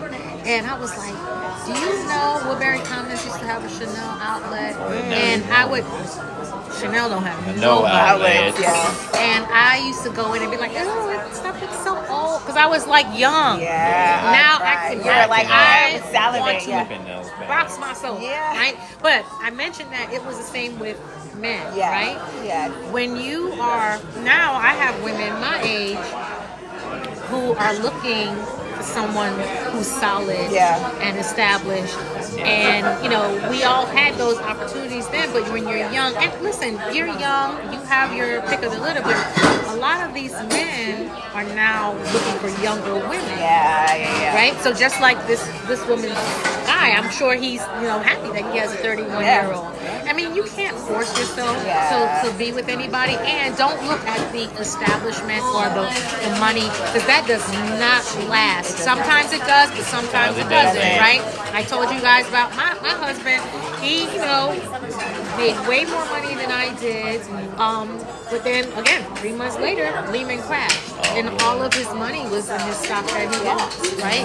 And so and I had to be a ride or die real quick. Real fast, yeah. Yeah. So don't get so caught up in how rich this person is or how established. That's what I tell because the the tables can turn. Oh, yeah. Moment. Right? Things change. And things change, and as we see from LA, all of that could be us in a second. Yeah. So April. so of course, be with who feeds your soul. Yeah. Be with someone who's nice and kind. Yeah. Please. But don't get caught up on the money. However, if you're with someone who's nice and kind, who you are attracted to and you really like, and you're just like, oh, they're a little old, I might want you to reconsider. Yeah. I agree with that. I agree. If you're into it, let's just get it. No, well, I mean, I know I didn't like my. Yeah, you didn't like it probably yours. looks really bad on the camera. It looks. No, they can't really see it. It looks nasty. No, but they it's can't so really good. see it. It's delicious. Okay, I'll keep answering the questions. But yeah, I tell the girls all the time, because I get a DM every day how to date a rich man every single day. And I'm always like, number one, anyone who's asking me how to date a rich man, it might not be. If they're meeting people from college, how you met your partner was shared interests, mutual friends, being in the same organization. Mutual friends that's key. Paramount. That is paramount. Yeah. That's how literally most people meet. Most people meet that way, and those relationships Last. they last longer because those people know who you Yes. are. And they have a community of people holding them accountable. Yeah, They can't do anything crazy. 'cause Oh, they're I like, set people up all the Yeah. time. And I love it Yeah. because it's like, you know, you kind of putting your people together. Putting people together. Exactly. So I'm always like, child, don't worry about finding a rich man. Figure out yourself first. And then when you're in those But what did Cher communities- say? I am the rich I am man. the rich man. And once you're in those spaces, then you'll have optionality. But I'm not eating anymore. more, it's so good. How would you go about changing career paths without experience? I'm in law, but want to do a nonprofit. Well, try to work for a nonprofit in the legal field. You have to transition. And I did that. Like, it kind of took a hit. My career kind of took longer than it should have because I had to take a step back. I took two very big pay cuts at the time in order to go in-house from corporate law. in order to go from my big firm, because I was doing corporate law, right? Corporate litigation. I wanted to stab my eyes out. I hated it. Yeah. But then how do I get into entertainment? Well, what I did while I was at my corporate firm was I volunteered with this. I did volunteer legal work with an organization called Volunteer Lawyers for the Arts, right? And so that gave me some experience and knowledge with, you know, like create entertainment and art related contracts. Then I did legal work, free legal work. I became a paralegal after work for an entertainment attorney who was another guy who had left the big firm to start his own firm. So like literally, like my corporate law hours were crazy, but I would then go and like be his paralegal. And I was I was making six figures. I was attorney. But I went to be his paralegal to learn and to get get contacts, And then what I did was I took a pay cut to go work for a small entertainment firm in their litigation department to do entertainment litigation. Then once I was like, okay, how do I get out of this litigation hole? Because litigation is litigation regardless if it's entertainment or real estate or whatever. Then that's when I started. I went to a smaller firm. Yes, that litigation firm. And then that's the firm where Russell Simmons was a client. And that's how you And Def Jam Records was a client. And then I pivoted by petitioning to... So small intentional steps. Yes. So it might, there's not always a straight line. And I tell people my career went like this. And it added time onto it. And, I was still kind of mid-level career when my colleagues from law school were like, CEOs and, EVPs and SVPs. And it was daunting, but I kind of had to do it in order to recreate myself in the lane that I wanted to. Yeah. And I have no regrets. I love that. So smart. Okay.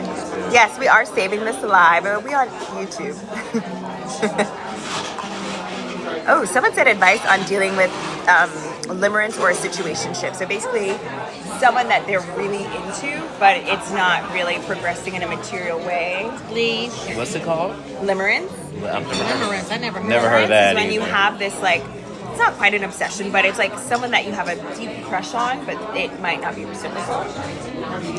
Yeah, it's not reciprocal. It's not. Yeah, not reciprocal. Are you dating I think so. I would tell. This is not going to change. I would tell my daughter, don't waste your time. Yeah. That's. Men are pretty, I think, Oh my God. direct. It's not going to change. He is If unlikely. a man wants you, he's gonna It'll be like no. you. I mean, and look, I'm not perfect. I've been, I guess, in some limerences and situationships. I mean, I don't really know what that means, but but I would like to think that they were mutual. Yeah. Maybe just, maybe I might have been more serious. I don't know, but they were all mutual. Yeah, there's a mutual interest. Yeah, I mean, I can't imagine being with somebody who you're like begging to Be with you. be with you. That's not good. That's not good. So how do you advise her to get out of it? Just get out. Yeah, he'll respect you. He, she, whatever it is, will respect you more. And can I share a quote that one of my big bros told me when it wasn't this situation, but I just had a crush on someone that they knew was bad for me and actually was very bad for me when I was younger. He said, "It's a crush. You'll get over it." You will. Get over it. That's it. It's not your husband. Yeah. And even if it were, You'll get over it. you'll get over it. Okay. Ooh, how to navigate around life when your job isn't making you happy and you're struggling to fill yourself, I think. Well, Deep. Yeah, deep. I believe in sucking the juice out of all opportunities, right? And I've given you this advice, right, Aaron? What advice? Yes. So where I'm just like, listen, if you're in a job that makes you unhappy, first of all, you should. If it makes Mostly. you, if it's making you like sick or like mentally unstable, like get out, Yes. right? Yes. But if it's just like not something you want or it's not making you happy, try to create an escape strategy. And when you're doing that, figure out what opportunities are at this job that you have not taken full advantage of. And make sure within your exit plan, your exit strategy, you make sure you get all of that. So if they do a tuition reimbursement or if they freezing do or whatever it is, go get it, go do it, suck it dry, suck all the juice out of that situation, and then jack. I agree.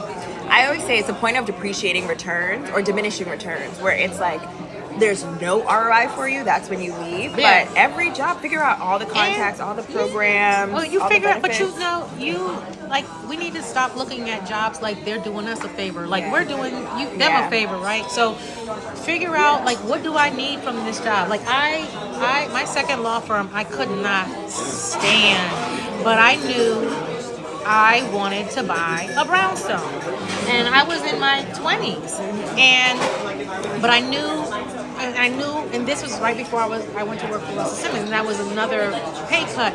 So I knew I needed that salary, and so what I did was I stuck it out until I got approved for my mortgage. And when I tell you, I bought that house in December of 1999 and quit that job in January 2000. Was out. And I do that every time I make a pivot. Like, what do I need to use this title or this income or this salary? But we need that water. We'll bring it back. I'll hold it for you. But so suck it dry. Like, figure out like what do I need from them before I can leave. But again, if it's causing you harm, just get out. Yes. You can always get on unemployment and figure it out. Okay, one more. That's it. She's being bad. I know. Go ahead. You're not driving. I am. I'll take another one. I can't. They're I can't so light, though. Girl, please. I don't feel anything. That's what. And then it's gonna hit me later. I probably do feel something. Yeah. I'm a little. I agree with that. I also think like we export a lot of our happiness to a job where a job is literally a means to an end. I do my job as like a means to get me to the beach. Exactly. Right. Pay my vacation, pay my rent, pay for clothes and things that I want. Yeah. I find joy in everything else. Yeah. Like I don't seek to find joy in my job. It's a nice to have if you do get that. But if you're not there, it means that you probably don't have balance in other parts of your life as well. So figure out like hobbies, like structures, routines that you can have that will bring you joy. Like content creation brings me a lot of joy, and connecting with women brings me joy. So even though I won't love every single job, I'll have outlets that are able to give me that ROI that I need. So that flash is over. Oh, you're back to be cold? I'm gonna be cold in a minute. A second, okay. Yeah. Okay, so someone already asked about, I had no idea how much things would change once I married and had kids. Yeah. Girl, I know. Yeah. Okay, we have I can't even.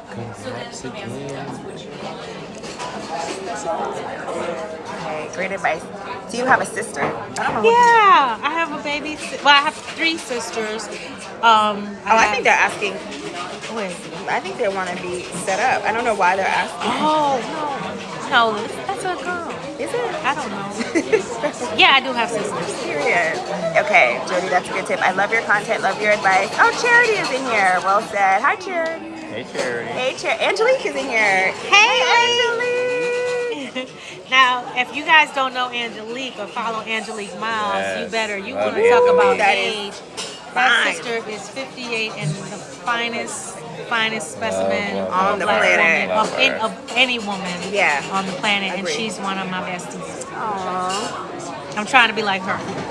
Someone said, how can a 24-year-old recover from a professional blunder that may impact reputation in black real estate? Oh, honey, it's okay. So I I had another mentee a couple weeks ago who called me like just out of her mind because she made a blunder and oh my God, I'll never recover, and I'm like, it's okay. This is what you do. That's okay. I've been schooling stuff. This is what you do. You have to own your blunder, right? You can't gloss over it. And my advice to her was to go to your boss and say, listen, I know X, Y, and Z happened. Ownership, yeah. It was not my intention. It's not something that I've ever done before. It obviously won't happen again. These are the circumstances under which it happened. And, I will make sure that in the future, blah, blah, blah. Accountability in life is very, very important. And you're going to make mistakes. And at 24, I probably didn't even know how to tie my shoe at 24. At 24, you're so young and there are opportunities. There will be opportunities for you to shine, over and beyond this one blunder. So please don't. We take ourselves so seriously. And I tell young people, y'all, especially your generation, you're too serious. You're too serious. Like, have fun. Don't get caught up because you can take it. It was so good. I didn't like that. You didn't like it? You didn't like it? Me You said me either? Why didn't you tell tell me us? not to order it? just popped in 30 minutes ago. Oh, that's right. We the other didn't order guy. with him. Yeah, that was order. not good. Well, you should tell them to take that off the menu. You said you did. You did. That's another thing, right? What did you, in one of your things, you were like, the older women always send stuff back? I think you Yes. Yes. What? Yes. I was saying like a lot of the very successful mentors that I have are not afraid to take up space. They'll be like, yo, I didn't like this. Send it back. Sending back. Send it Yeah, back. send things back. Yes. Yeah. And see, you did it in such a respectful way, but still you can let your preferences be known. I think that's very fair. Yeah. Unless you go to the restaurant and do that like every single time. Yeah, no, I mean, you can't be like a Karen, but you have to. I mean, I really do feel like one of the things my mom taught me, and it's funny, I had an au pair from Paris, and she does. I know that's right, Erika. But look, she says, and now she's like, oh my God, I think she came to me when she's like 19. I think she's like 30 now. But Steffi, she's like a daughter to me. Steffi told me, she's like, you know what I do? Last time I was in Paris, I had dinner with her. She's like, Erika, you won't believe what I did. Someone set me near the kitchen, and I said, no, I will not sit here. Because my mom always taught me, don't let them sit you next to the kitchen. My mom is old school. Yes. Her family's from the South. And she taught me that. So I teach my girls that. And so it was so funny to me that like this, French au pair. Well, she's black French. Oh, okay. Yes, all my au pairs were European, but black. How did you find your au pairs? Very intentionally. Okay. I'm very intentional. Yep. There are several major au pair companies, and Oh, you did it through a company. There's my husband. I call him back. Honey, I'm on a live. I'll call you back. He's like, what's up? It's like a live TikTok thing. Okay? Okay, bye. He didn't say anything. He don't even know what I'm talking about. He's at a conference. But anyway, but I want to say something. Yes. When people hear you say au pair, they think it is such a white thing or a rich person thing or it's so out of reach. It is not. Actually, it is cheaper. It's literally like after you pay the upfront cost for the company, the service to get them here, it's literally. Oh, you bring them from France. Or wherever you choose them from, and I'll tell you how it works. Okay. It's literally, or at least it was when my child I had au pairs for like a long time until she turned like 14, I think. It's literally $175 a week. Wow. For 40 hours. Wow. The only thing, and it might have changed. Yes, that's And they the only live- thing. they have to have their own living space. So some people don't, and I was not into it at first. I was like, I don't want no strange person. Yeah, live in my house. And I had the space. Yeah. But then I came, and then it was the best thing ever. Like my daughter has like black women all over the world. She can see herself as a global citizen. Like she has these black sisters, in London, in Germany, in Sweden, in France, in South Africa. That's so amazing. So, but anyway, but their companies, Au Pair Care is one of them. There's several au pair companies, and you actually get to choose. There's like it's like a lookbook, right? Oh. And so what I learned, and I had maybe 6 au pairs because they can stay for up to 2 years. Oh, okay. So I think I had 5, maybe 5 or 6, but there were only 2 that were like You didn't like that I didn't like. But I got really good at picking them, and even the company was like, "Oh, would you mentor the other moms as to how?" And I learned what qualities in their that's so applications cool. were important. Wow, I love From this. obvious things like can they drive in snow? Right? Oh, so interesting. you may not want to pick an au pair from like Brazil because there's no snow there, right? But they got to drive your kid to school in all kind of weather. I wanted my child to learn French, so I wanted to make sure that they spoke French. I wanted my child was playing piano, so I wanted to make sure somebody at least read music. So you can be very specific. I also liked au pairs who had younger siblings. So you can get very specific. You can decide whether you want an au pair from We didn't like the steak either? Or we didn't even... No, not really. from a family with a 2-parent family or 1-parent family. Like a lot of these things matter. I love that. Yeah. That's so smart. Yeah, but I only brought up the au pair thing. How did we get? Because I'm talking about non-negotiables in a restaurant, not sitting in the kitchen. How did we get there? Because I told because the au pair the au started doing pair that. then But how started did we doing get that in there? France, and that's not even a thing in France. Like What? because no, Black Americans come with a different history, Yeah, okay. right? Yeah, and a lot different of point. European blacks don't have a lot of the same baggage we have, or they don't know they have a lot of the same baggage we have. So it's not a thing for a black European to be aware that they're being sitting next to the kitchen. So now she's all Americanized, and she's like Bringing it back to sit here. France, to the kitchen. Oh, I love it. Okay, let's see.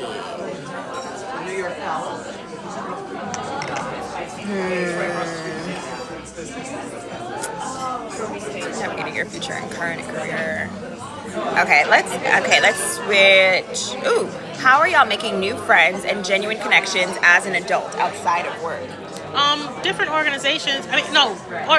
Open organizations, but also open yourself up to new experiences. I went to an event last night and met several new women who are great. They were, many of the people there were women I knew, but there were several new women, and one I found out lives really near me, and I'm gonna make sure I connect with her. So yeah, just do things.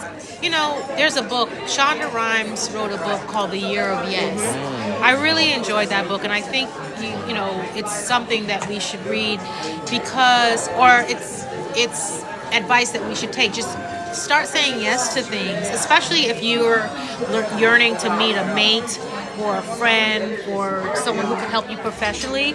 Don't turn down opportunities. Can I give an example of why that's so important? So I attend church. So I went to church earlier, and I was going to walk home. One of my homeboys also goes to my church, and he was like, "Oh, I'm around the corner at this restaurant." And I was going to say, no, I can't go because I had to come here. But I was like, oh, I have time. So I said yes, and I went to meet him. Turned out there were other people at the bar. Ended up connecting with this one guy who also is a member of the church, but I never met him. Doctor, we were also in the same fraternity. Like, it ended up being a connection point where this guy, is going to be able to potentially provide. It would be a resource to know him. I would not have met him if I had not said yes to meeting up with my friend, right? So even in small ways, And it's hard in winter because it's cold and nobody wants to go out, and I'm bad because I live in the burbs and I don't like driving.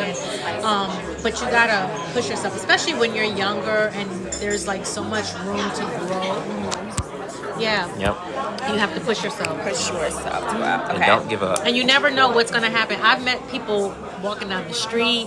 I've met people on the subway. Like, I actually, you know what I used to do when I was younger? I used to carry a copy of my resume. And this is, again, before we had the QR codes and the things that y'all use. But I used to carry a physical paper copy of my resume, At all times. folded up in my wallet at all times. You best believe I had one situation on a subway where I met someone on a New York City subway and was able to give my resume. I know that's right. Awesome. That's so you. You, Like, you fair always you. have to be ready. but no, Stay ready. that's why. You stay ready. I would never have even I used to thought of keep that. change of clothes in my office. Oh yeah. Oh, yeah. Because Again, you never know I what's would, gonna happen. last minute, hey, you want to go to the Grammys? You Yeah. want to go to Come this? on, I You wanna want to go to go the to that? Grammys. You want to Google go was to good this? for that too. Google, you you would were one always day, at- you want to go to this gala tonight? We have Yeah. extra seats. Yeah. Like, Yeah. So Yeah. always, Happen. always be prepared Stay ready. You stay ready. and stay open. Someone said, "What are you drinking?" Water. No, what is it? It's some something. rum drink. Yeah, but it's really fruity. It's very juicy, which is why Has I'm like this. a dehydrated lemon or something. Yeah. Can we follow your mentor? Are you okay with them following Yeah, you? sure. Of course. Erika, you are made for this. Keep this up, they're saying. Really? Yes. Oh my, you She's just know you plying are. me with alcohol. Yeah, no, you know you're made for this. Literally. You are literally made for this. Okay. The gym. Yes, is your interest form still open? I do not see the link in your bio. Yes, click the link tree, and it's a Google form, and it's just like your email. So click the link tree. It is for the Glow Up Masterclass. Just click the link in my bio. I love that you're doing that. That's Yes. so special. Ooh, in hindsight, what were the benefits of buying an apartment as a single woman? Okay, I'm gonna tell you. So I bought a whole brownstone in Brooklyn. The best decision of my life. Really? The best investment. I know. You I'm will sure it not has believe- quadrupled. So bought it December of 1999 for $251,000. Which is crazy. I can't even imagine. And But still, to have the foresight to do that in your 20s is still pretty it's impressive. well, I'll tell you what happened. I always have a story. And now, it's worth several million, and so it was the best investment. Yeah. And then I used my Google stock to buy an apartment in the Bahamas. Oh yeah, you told me. And- Yes, you told me. Yeah. So it's for me, real estate. Owning real estate is, I don't know, something that I'm very interested in because, when I went to Hampton, we had a very long time president, President Harvey, and he used to really instill in us that real estate ownership was way to build extremely wealth, important yeah. for the Black community. Yeah. And so it's something that has always been Important to me. But at that age, all of my friends were like spending $20,000 a week to rent houses in the Hamptons, etc. I was like, I'm not doing that. I'm gonna own that house. I'm gonna own that house. Yes. I'm like, so I would go be their guest and then save up my money. Period. Right. My Yeah. down payment. Right. But let me tell you how this happened. So not only was it instilled in me at Hampton, but when I was in law school, I dated another guy, and his. No, that's right. And we're very close still. And he had an older brother who was like, like a real cool dude. He was like a player. He was, and I loved him to death. I still love him to death. And he was taking us somewhere one time, and he was talking to us about this girl he was dating. And he was like, yeah, and he never wanted to get serious with anybody. And he was like, yeah, she has her own apartment. Yeah, and that was like a. And it was a thing. And you were like, I need my apartment. I was like, I'm need gonna, that. I'm gonna be that. Yeah, Like he that was tracks. like talking Yeah. about her like she was so fly, Yeah. and I was like, what? I was like 21, 22, and I was so impressed by that, by his reaction to that, because he was such a player, and like he had women everywhere, and he wasn't impressed with anyone, but this particular woman, she had her own apartment, she had her own car, and I was like, I'm gonna be that. Yeah. And so that's kind of like what influenced me. It was very important for me. As soon as I got out of law school and had established myself and started saving some money, it was really important to me. Do you have tenants? Yes, I have tenants. The question was the ownership benefits. between. So I was young, so I didn't know what I was doing. I still don't know what I'm doing. But a house is really hard, and brownstones in particular, New York City brownstones, they can't even date them because for the older ones, they all say they were built in 1881 because that was the first year they started keeping records. So you might have a place that was built in the damn 1700s. And so the foundations are good, but like, it's always going to be a problem. And then, tenants. And so, while it's an amazing thing, and and I'm so blessed, and I pray that, I can, get to a point where my mortgage is paid for, and I can just, have that as my daughter's, legacy. Well, it's still her legacy, but it is very, very hard versus if I had to do it again, I probably would have bought an apartment because that's easier to maintain. Like right now, I had a third house with my husband, and we sold that right before the pandemic, and we have been renting. And he has several pieces of properties that he owns, and then I have the properties that I own, and we had this one together, but we're renting now while we try to figure out, where our next investment is going to be. But it's so much easier having someone. So even if I bought this apartment, it's just so much easier having someone to take care of it, especially if you're a young single woman.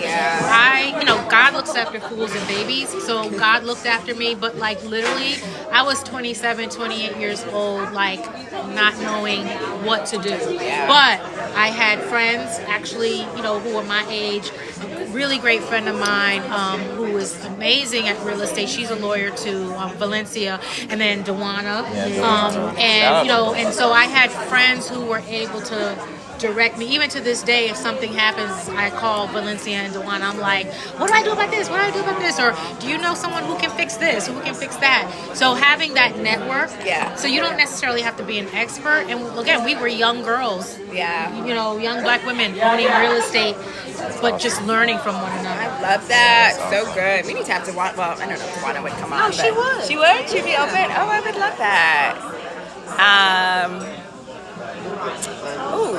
Tips on building confidence. I'm in my 20s and I can tell it's hindering my growth. Okay, so this is the thing. You should not feel pressure. Confidence comes with age.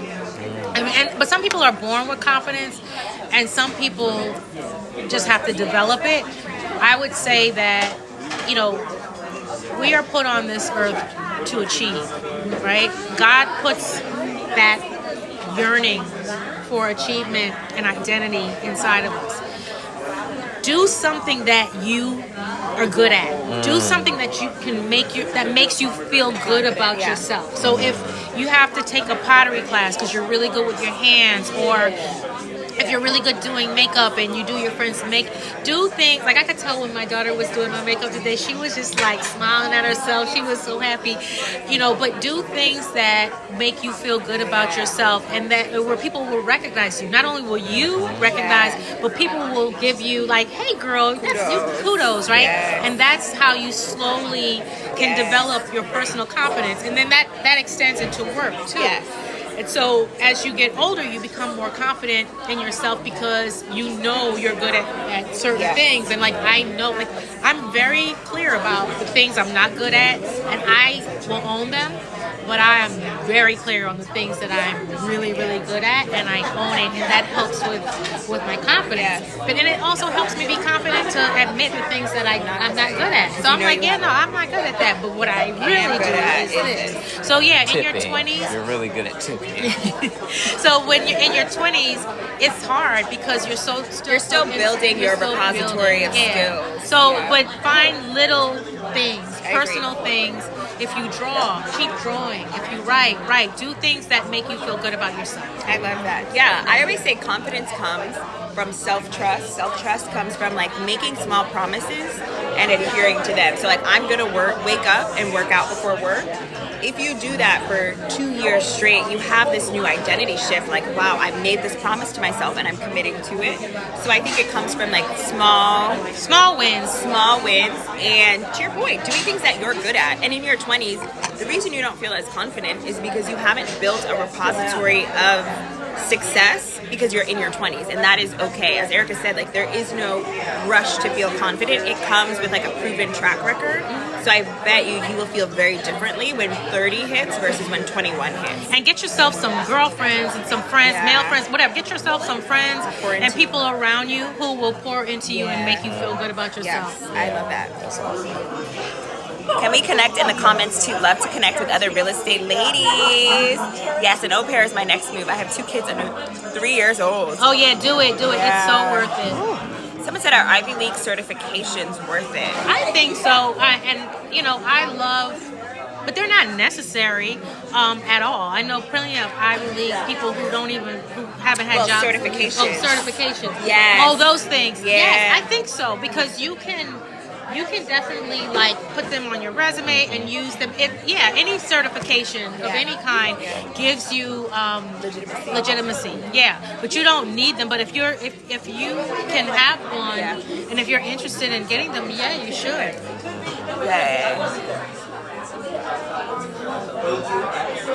Okay, let's see. There are some. Okay, maybe we can do a couple more because I want to be respectful of your time. Let's do a couple more. Oh, tips on maintaining adult. Well, we kind of answered that. Maintaining adult friendships. So let's do. Advice on dating with intention. Is chemistry long term or a fantasy? Is chemistry important long term or is that a fantasy? No, chemistry is important. That's what connects you, right? But you can lose it too. Ebbs and flows. Yeah, it ebbs and flows. So, if you can have long-term chemistry, that's great.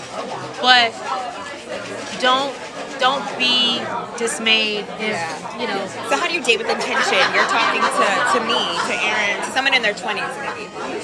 What advice would you give them? Well, what do I tell you? We talk a lot about like where to go to meet the type of guys that you want to meet. Right. We talk about that. Yeah. So like that's dating with intention. Like, you're not going to like the club.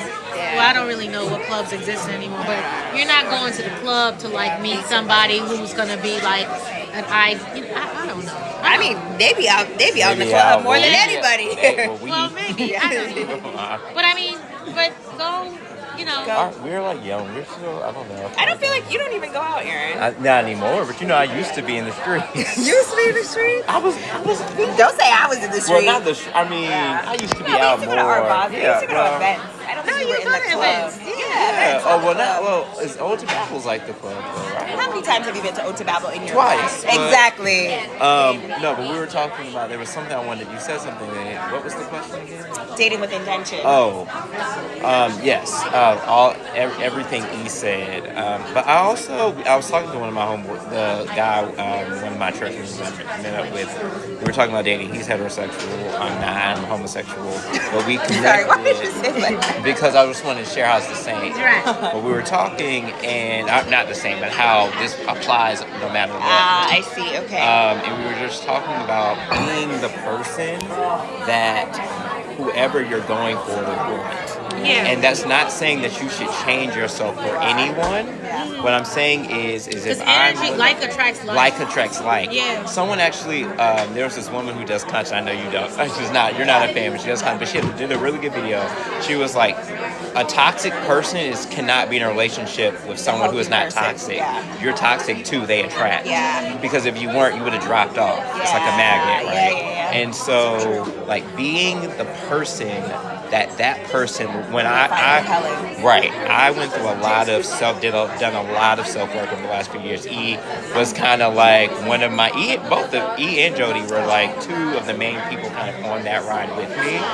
And I had to really understand for myself, like, through that work, I was not who the type of person I would want to be with would want to be with. I know this because my ex-boyfriend, who was, by all accounts, I don't know what term to use, but was amazing. Triple Ivy, 6'5", like black and fine, and nice, and would pretty much do whatever I asked. was drinking a lot and just was not really being the best me. Not because of the alcohol, also just because I needed to do some self-work and realize like a relationship is not all about me. But I was not the type of person that someone who I would want to be with in that time would want to be with, despite my resume, despite going to the gym and all of that. Like the inner work had not needed some work. Yeah. And so in doing that work over the last few years, I've become someone who I know someone I would want to be with would be interested in looking for. And that's why I can chill. I don't think so. And I don't think we should have been together either. Okay. I think there was some, but I still wanted to own and take accountability for your part. my part, right? Yeah. And do you feel like you could even see how good of a man he was because, or did you know it and just say? I knew it, but I think we weren't compatible in some other ways that had nothing to do with that. But even in that, like I think having done the work, I could not only see but take accountability for the fact that I was the problem. Yeah. And because, again, even when we broke up, it was like on paper we matched, but like it's not working in person, right? Yeah. Like whatever's on paper, like that is not at the core, like what's going to Eve's point earlier, going to keep you in that relationship. Yeah. If you are not who that person would want to be, if you choose, there's another thing, I choose well. I choose really good people. Yeah. If so you choose poorly, this isn't even for you. That's a different conversation. Yeah. But if you choose well and you know that, then like choose well, not meaning they chose you back, just knowing you pick well. Yeah. You have the responsibility now of being the type of person. Would you want to? Why would you date someone who dated women that you would not want to be associated with if that was their roster? Would you do that? Yeah. Would that be you know what I mean? Yeah. So Come on, sorry, say I went word. off on a tangent. This is good. But This is good. yes. Keep liking the live, y'all. Keep liking the live. This is so good.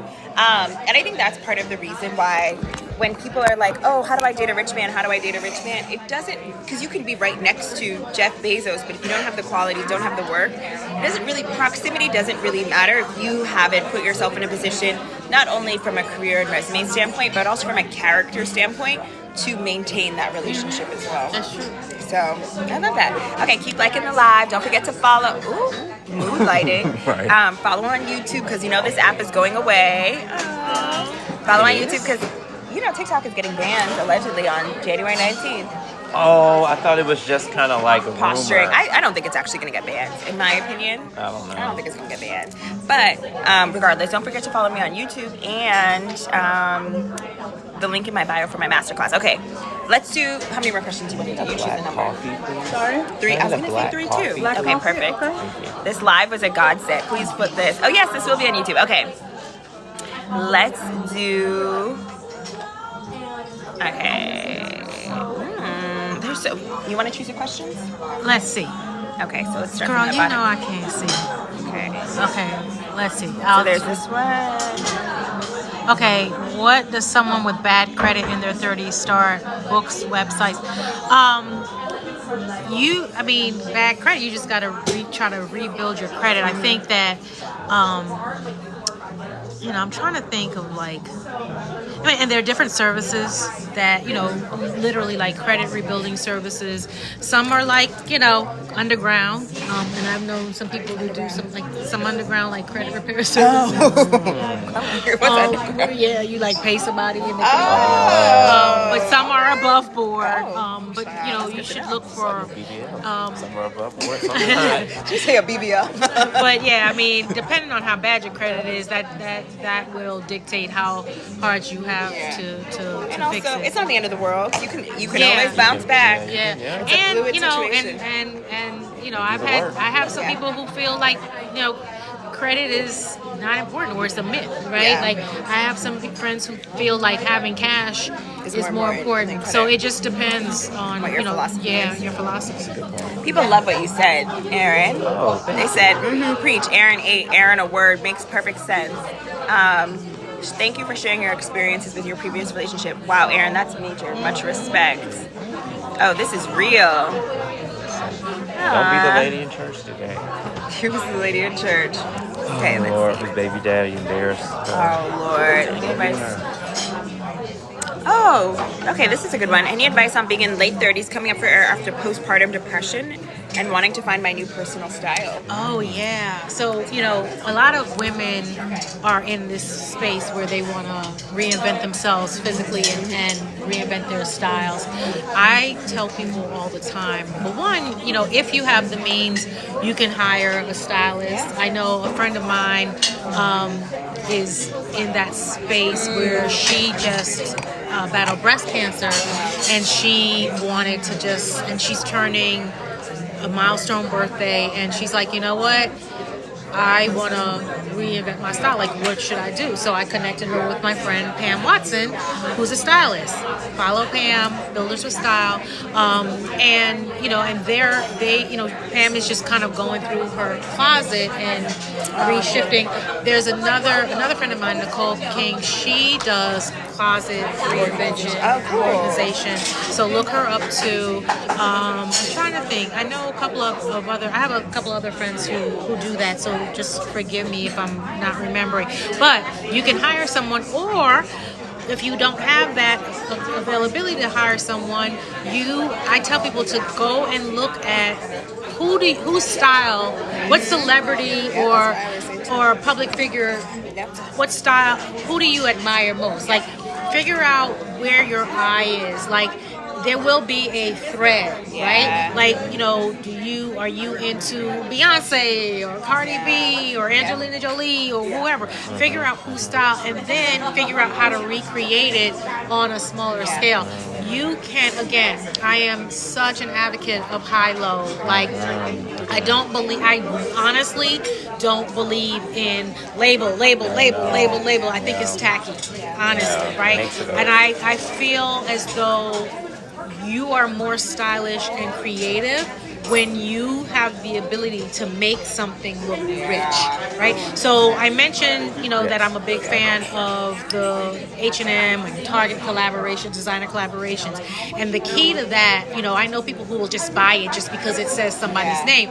That's not style. The key is to look at that designer's main line and signature style, and then you buy the pieces from those collaborations that match with the signature style, so that no one can tell the difference and that it can withstand the test of time. That's good, right? Yeah. So you have to do this intentionally, right? Yeah. And so if there's someone whose style that you admire, it could be a friend, it could be someone on social media. Figure out, okay, how can I recreate this within my means? Mm-hmm. And every place you go, you could go to Kmart, you could go to the Dollar Tree, and you can find, something that looks rich, something that looks designer, and something like you have to have the eye, but you have to train your eye. You have to train your eye. So be intentional with who you're watching and what you're admiring. And then when you go to these stores, no matter if it's expensive or cheap, then your eye will know, like, wait a minute, that looks like a Vivienne Westwood top, and it's only $5.99. Let me grab that. And then you mix it up and you invest in really good pieces, really always invest in coats and bags and shoes. And I had to learn this. I was not a coat girl. Because I was not a coat girl because I grew up in Bahamas and Miami. So coats were functional to me. And I had a friend who said to me, you look really fly all the time, but your coat game is off. I was in probably my 20s, late 20s, early 30s, told me my coat game was off.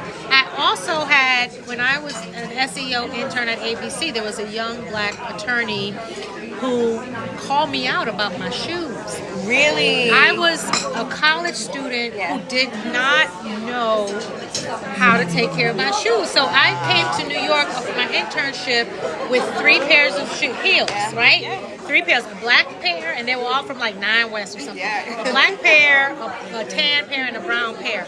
And when I tell you, I was wearing them down to the sole and to the nails and the heels. And he told me, he was like, can't do that. You can't do that.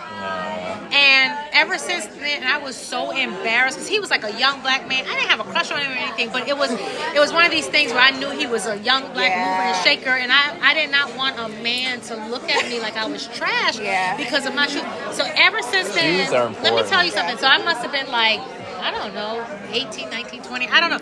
Ever since then, when I tell you, I spend so much money on shoe repair every year. I beg my accountant every year to try to find some way to get me to deduct them as a business expense.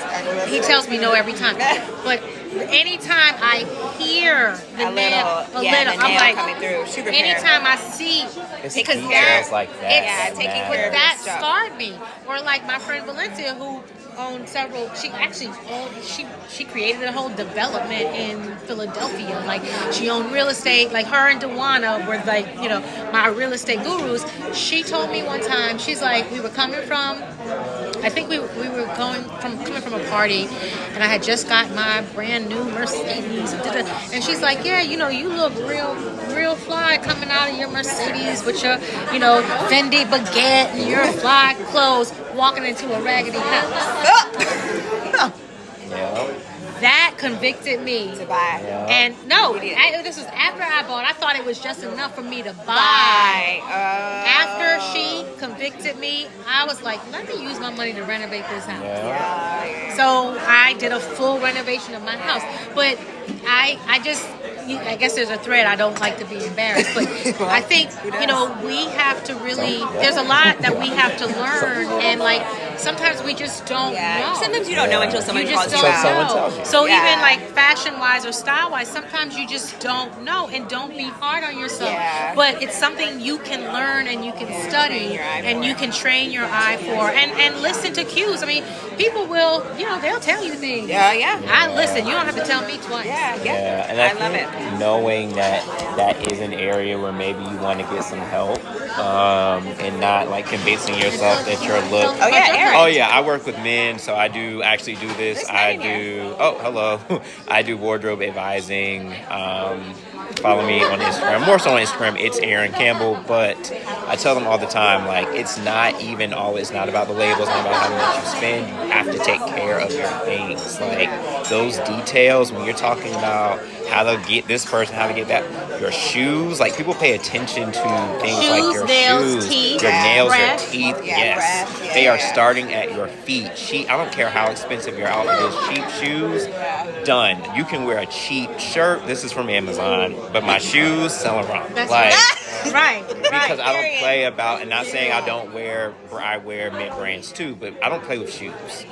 Like coats, like E said, like spend money where it matters and pay attention to the details, because the person if going back to that dating thing, that type of person is more than likely, even if they look, don't look, they're like, do you look? There are guys that I've dated who they were like, oh, nice Tom Fords. And I'm like, you're a 40-year-old black man from Atlanta. How do you know what a Tom Ford shoe looks like?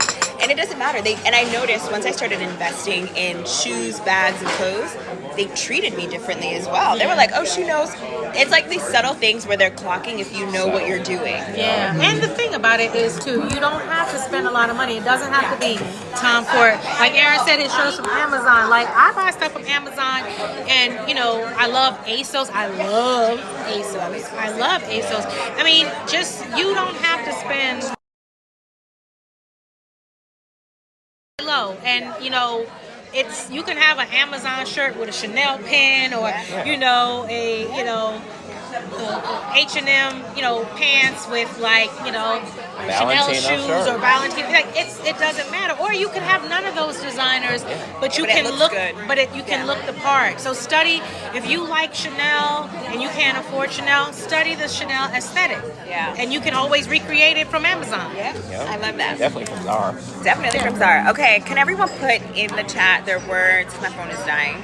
Their words of affirmation for Eve, thanking Eve for being here, how much you enjoyed this. This was so amazing. Can everyone just thank you for show being their nice. love? Hopefully, I don't want to be tempted to look at the comments. No, and the see comments are something. so great. Everyone is obsessed. So can everyone just share their gratitude for her? You are a shining light, Erika. So thank you, E. Thank you for your wisdom. You are beautiful, loved, and blessed. E, you are a queen. Thank you for your advice is everything. Thank you for your wisdom, Erika. You are a gem. Thank you. What's your Insta again? Ms. Heart MZ. Hunter, MZHAUNTER, Ms. Heart Hunter.